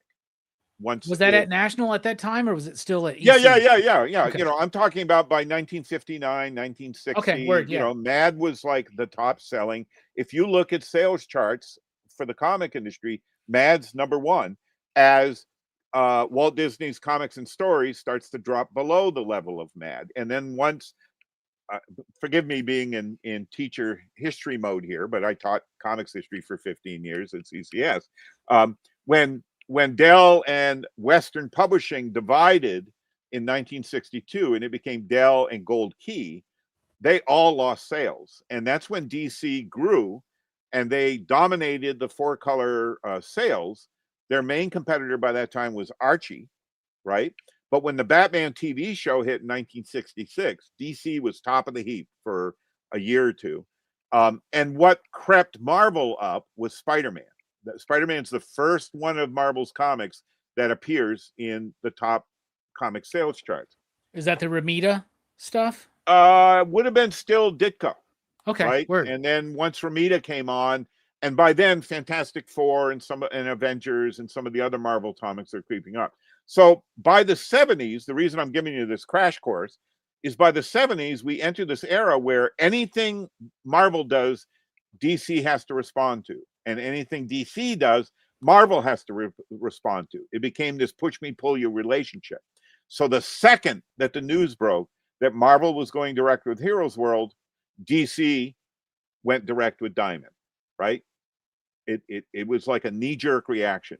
And once you could only get DC Comics from Diamond and Marvel Comics from Heroes World, the largest distributor who was a competitor with Diamond was Capital City Distribution. They were screwed. If they can't get their retailers, Marvel and DC Comics, what have they got? And suddenly it was this scramble that lasted for a little over a year of who else is going to go exclusive. And I won't go into all the bric-a-brac of it, but you know, when this is how it worked back then, Robbie. My business model with Tyrant. My Diamond check paid for my whole printing of any given issue, right? When my issue shipped, 30 days later, I get my Diamond check. I'm able to pay my printer the complete printing bill. My Capital check, which was equal to my Diamond check, was pure profit. That's how I could support 2 households, right? I was doing well enough with Tyrant that in January of a given year for 2 years, I could pay in January with 1 check my wife's entire rent for that year. And I could pay my rent in my apartment for a whole year. Wow. In January. And as a creator, as a person self-publishing, that was a huge weight off my back, right?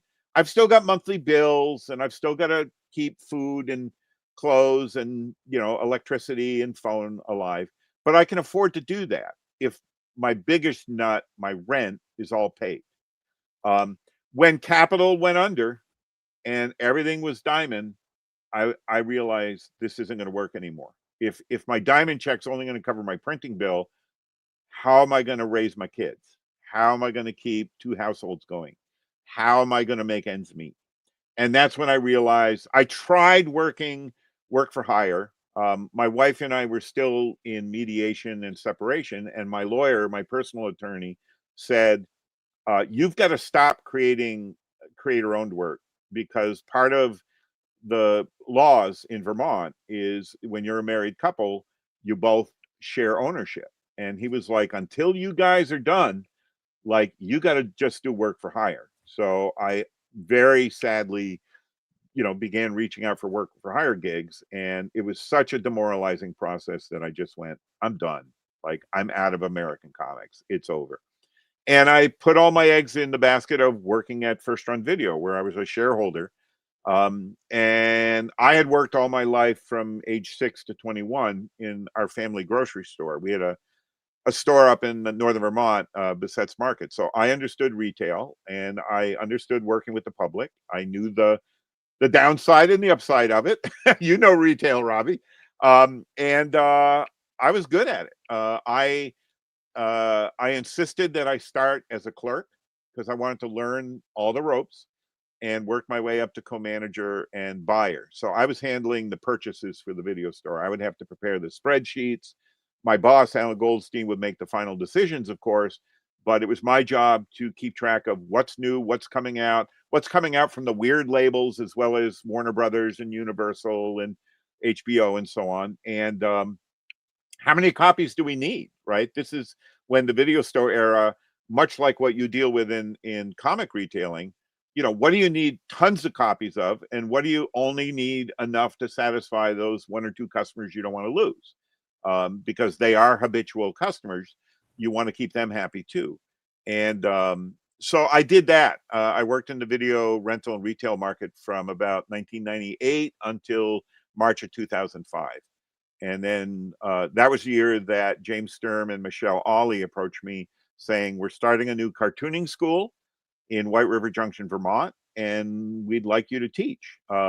James and I had corresponded a few times. We knew each other a bit, but this was all new to me. And I said, I don't have a degree in teaching. You know, I mean, I don't have a degree. I went to college 4 years, but 2 years was at Johnson State College and 2 years at Kubert School. I have a letter from Joe Kubert saying I graduated, but that's it. And they said, no, no, no, you got like 30 years experience. That's more important than anything. We need you teaching at the school. And that's what I did for the next 15 years. Heck yeah. You've been through so many changes in different industries, comic books, and of course, home video in particular, like the movie world, the comic book world. We're almost at 2 hours. We're going to let you go. We're going to let you go very soon. But I think if you ever want to, you can come back on for another 2 hours. Oh man, Robbie, anytime you want me, ask me in. We can do this anytime you want.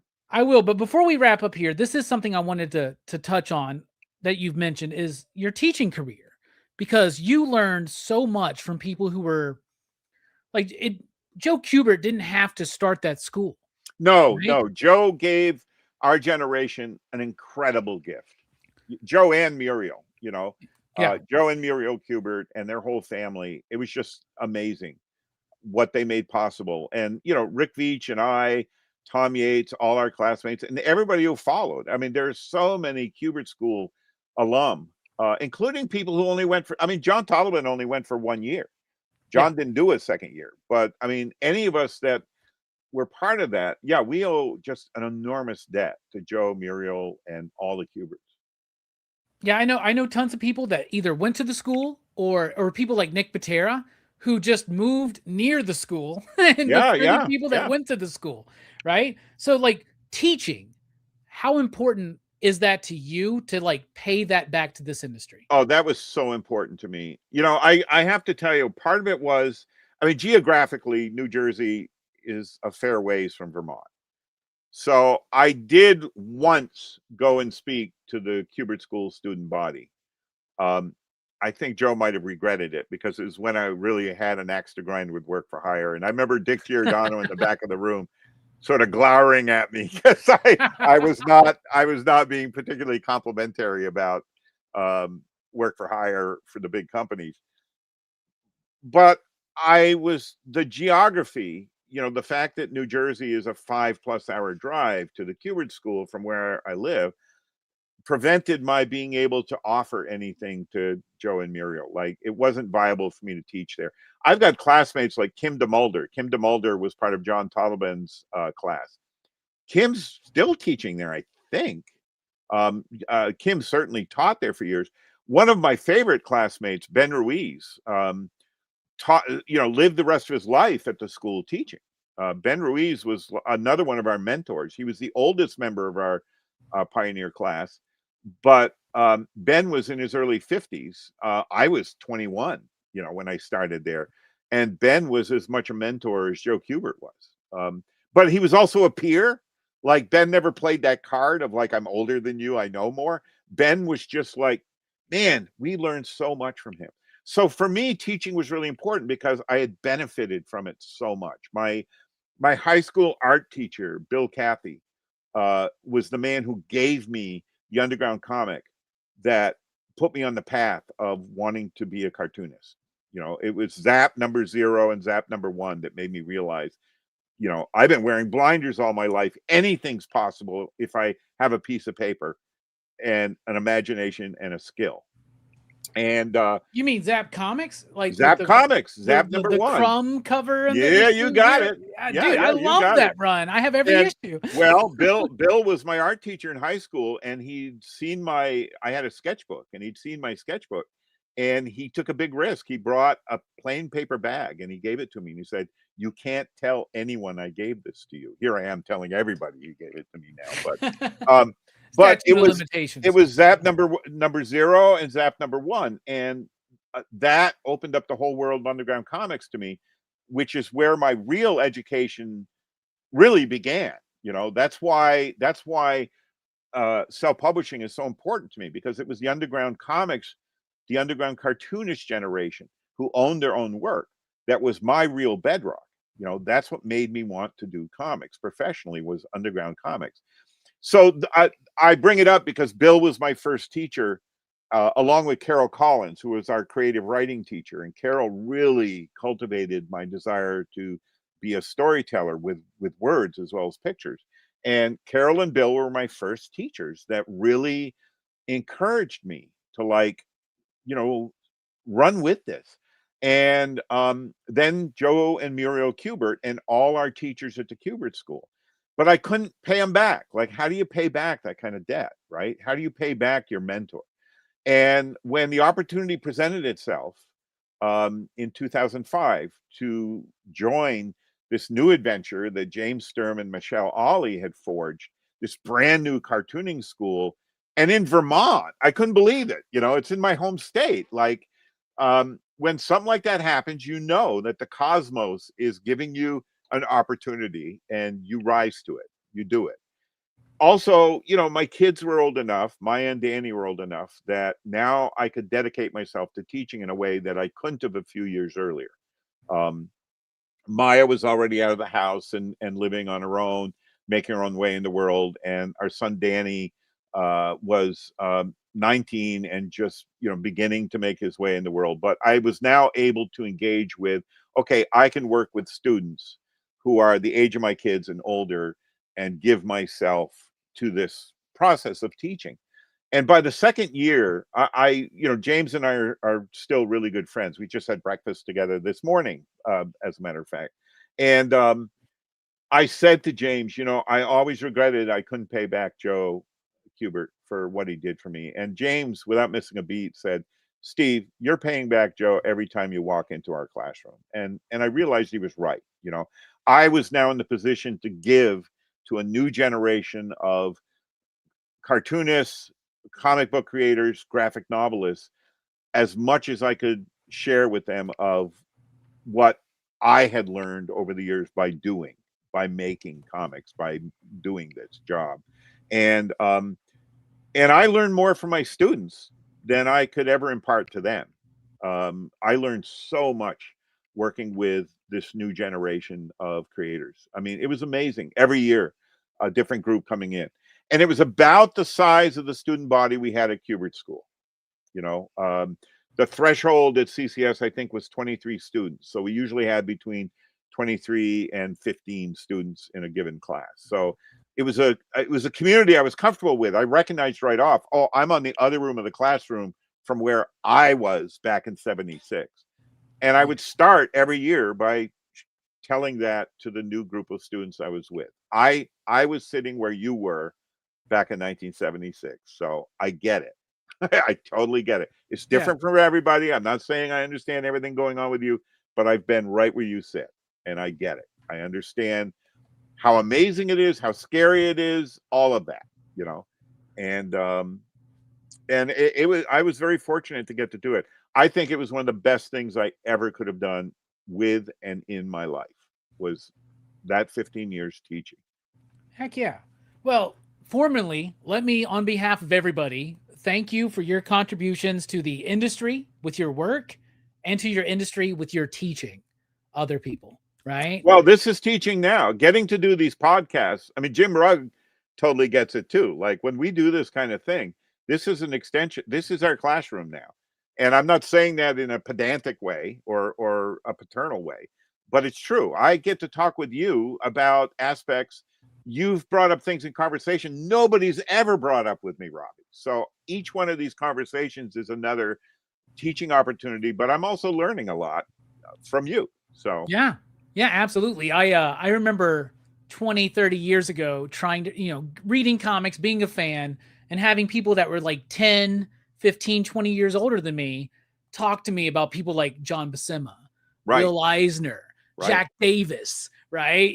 I didn't know who these people were, right? And they just talking about comics in formats like this is so much, because it's not like film, it's not like music. There's not like tons of books, tons of material out there about the history about the inside and out, about the love, about the passion, about the retail side, about the creator side, and all these things. We get that through things like conversations like this, whether it's one-on-one, whether it's on the internet, whether it's old school comic journal interviews or something like that. You know what I'm saying? So you're doing the Lord's work and you're doing it well. So thank you very much. So Tyrant is launching in a week or two on Kickstarter. Yeah, it's going to be this spring. My understanding is March is probably going to be our key month with the launch. People shouldn't be discouraged that it takes time to get it together. I held up those originals earlier. These didn't arrive in my hands until 2 weeks ago. Like, this was lost artwork, gone, unretrievable until 2 weeks ago, when Murphy Anderson III, the son of Silver Age artist, the late great Murphy Anderson, phoned up Rick Veitch out of the blue and said, "Rick, I've still got your original art. Can I get it back to you?" Because Rick Veitch and I had been working with Murphy and Murphy, doing production work back in the mid-90s when Rick Veitch was self-publishing Roaring Rick's Rare Bit Fiends, which he is still self-publishing now with print on demand on Amazon. And I just thought this artwork was gone forever. So part of what's pushed back the launch of the fundraiser has been stuff like this is still turning up. And as it turns up, we're getting it scanned, getting the work to Jim Rugg. And at some point, Jim's going to just say, "That's it. That's the cutoff. We got what we got." And that's what we're going to work with. I'm still turning up digital files of stuff I wrote for Tyrant 5. My good friend Tim Paxton referred me to an outfit in North Carolina that can take your 3.5-inch floppy disks and convert them to Word files. So I've just been able to rescue over the last couple of years what I had on my floppies, which were entire books I wrote, like Aliens Tribes, the novella that Dark Horse published, that Dave Dorman did the illustrations for, and all my text features that I'd written for Tyrant were on those floppy disks. So we're still recovering material beyond what was in my flat files, what was in stacks in my original art. So it's going to launch in March, and it's going to be, my understanding from Chris Stevens is it's a 30-day campaign. So, dude, looking forward to it. I know that Chris has told me there's going to be some reach out to retailers about it and stuff like that. I, as a retailer, going to try to order as many as I can for the rest of my lifetime, so I don't run out of it at the shop. I'm serious, man. Like, there's I will tell you this, Robbie. At the shop, I tell people, "Have you ever heard of this book?" And they're like, "No, do you have it?" I'm like, "No, I don't," because it's not available anymore. It's not, like, right? Yeah. I never collected. I will say this, Robbie, is keep your eye out after the crowdfunder as well, because our ultimate plan is to do retail editions and a library edition.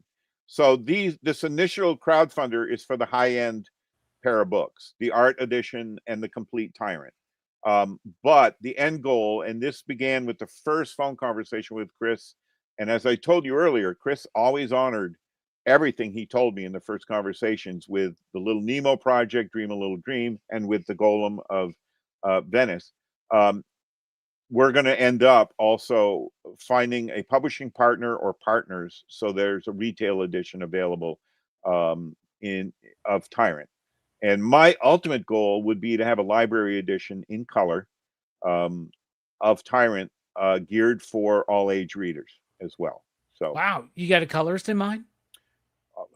Jose, I hope.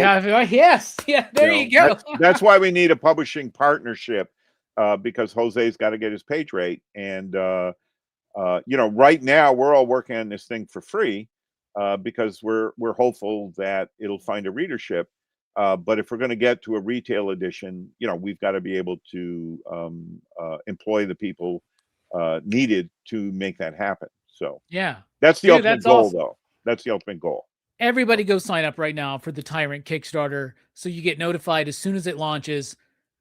Within the 30-day window, sign up for it. Trust me, I may not own any single issues of Tyrant. You're going to, because you're going to email me your mailing address, and you are going to get a set of Tyrant from me. So bro, don't forget to email me your mailing address. I have, through other methods, gotten to like look at them, oh my goodness, dude. I can Like, take care of you. Perfect bathroom reading, my friend.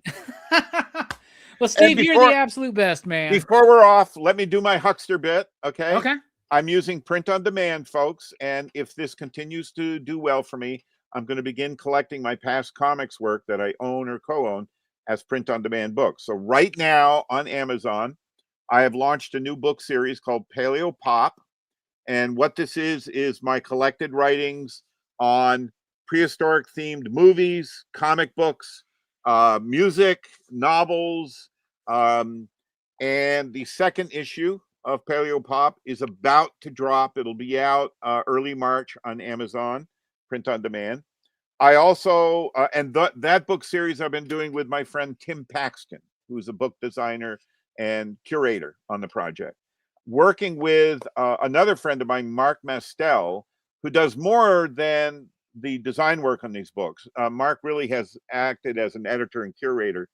I've been doing with Mark a sketchbook series of just monster sketchbooks. So if you just like me drawing monsters, this is the book series. This is all available on Amazon print on demand. Bro, I just saw Bigfoot and the Gill Man. So I'm got it. You got it. And there's everything in here. Zombies, drawings from life. I draw from life. This is a session with raptors.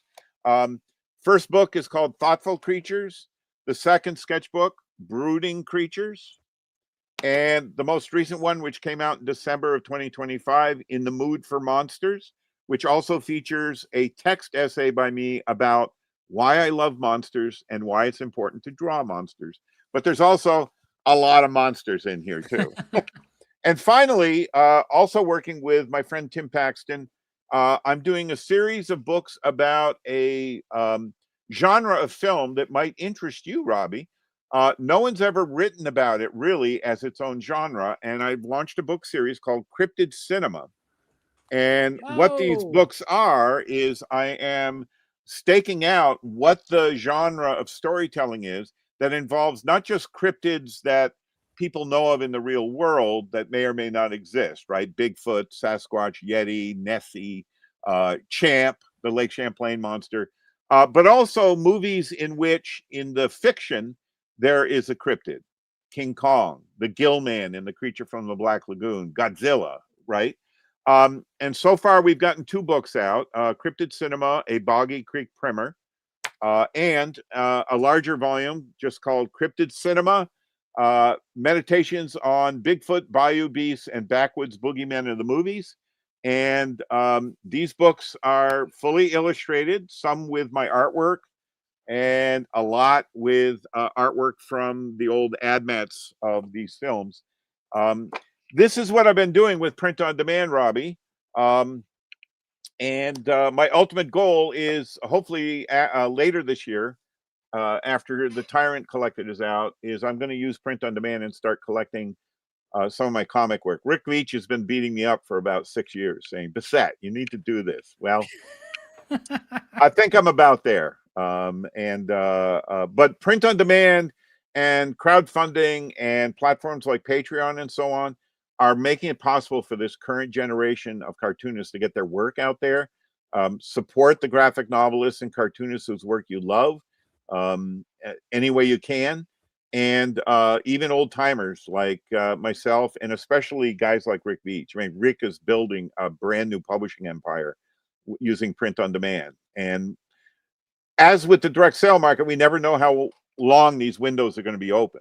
You know, these opportunities are going to present themselves. So we're making the most of it. Yeah. And so you out there watching need to make the most of it as well. I'm super excited about Tyrant. Steve, this has been awesome. Thank you Robbie, so much. Thanks for inviting me in. It's been a real honor. And let's do it again. Yeah, I'm down to do it again. So we'll exchange information and we'll figure Your people will talk to my people, as they say. So. As they say. All right, Steve, thank you so much. Everybody go check out his work. That's on demand right now, print on demand over at Amazon. Sign up for Tyrant. And anytime you see an issue of Taboo, or you get to pick up the absolute edition of Swamp Thing or something like that. And that's the version to get, right, Steve? Well, yeah, and I have to say, as we speak, I'm doing new work for DC right now as a writer, not on new comics, but Alex Gaylor, who's the editor of their omnibus editions and collected editions. I contributed 2 essays to the upcoming Jack Kirby The Demon omnibus, which will be out this fall. I think it was solicited or being solicited for September. I'm about to deliver 4 pieces for various Swamp Thing collected editions that are coming out. And my good friend Tom Yates just emailed John Tollivan, Rick Veitch, and myself his essay for the omnibus, which is collecting Tom's work on the early issues of Swamp Thing, Saga of the Swamp Thing. So I'm also doing that kind of work as well for the field, along with, as you mentioned at the top of the conversation, a lot of commentary and bonus features for 4K and Blu-ray releases of a lot of movies I love. The most recent ones, I got commentary tracks on the Dan Curtis Monsters collection from Kino Cult, with the Jack Palance Dr. Jekyll and Mr. Hyde, which is where I did a commentary track. The collection from Kino Cult called Dan Curtis Gothics. I did the commentary track for the 1973 The Portrait of Dorian Gray, a made-for-TV movie. I did the commentary track for a couple of my favorite 70s horror movies, Frightmare, which is out also from Kino Cult, and The Devil's Reign with William Shatner and Ernest Borgnine. The new edition out from Severin. I did a new commentary track for that, and a lot of other stuff. I've been kept very busy in that field, and I'm very thankful for that, for this new freelance opportunity that's presenting itself. Yeah, we didn't even get to dive into that aspect. We'll do that another time. We got to bring you back in for that. So, all right, Robbie, thanks so much, and sorry to bend your ear for so long. Oh, dude, I apologize for you for taking so much time out of you when you need to be finding those 3 pages you're looking for. We'll see if they turn up. They're here someplace, right? So. All right, y'all, we're dipping out. Thank you so much. Go support Tyrant and all of Steve's work and just the work of comic books in general. And yeah, Rick Veitch, Swamp Thing, check it out. And also, by the way, you just sold me on that Demon Omnibus. I already have all those issues. You just gave me a reason to get the Omnibus now. So. Well, the Omnibus is also collecting the other Demon stories by other creators that followed Jack Kirby's run. So word, I've never read any of that stuff. Oh, yeah. That's like Len Wein, Steve Ditko, Michael Golden. There's some pretty amazing work that followed, sandwiched between Jack Kirby's The Demon, the 16 issues he did, and our take on Etrigan in Swamp Thing. So my understanding is the omnibus is featuring all that work. So heck yeah. All right. Check it out. All right. You guys have a good one. We're dipping.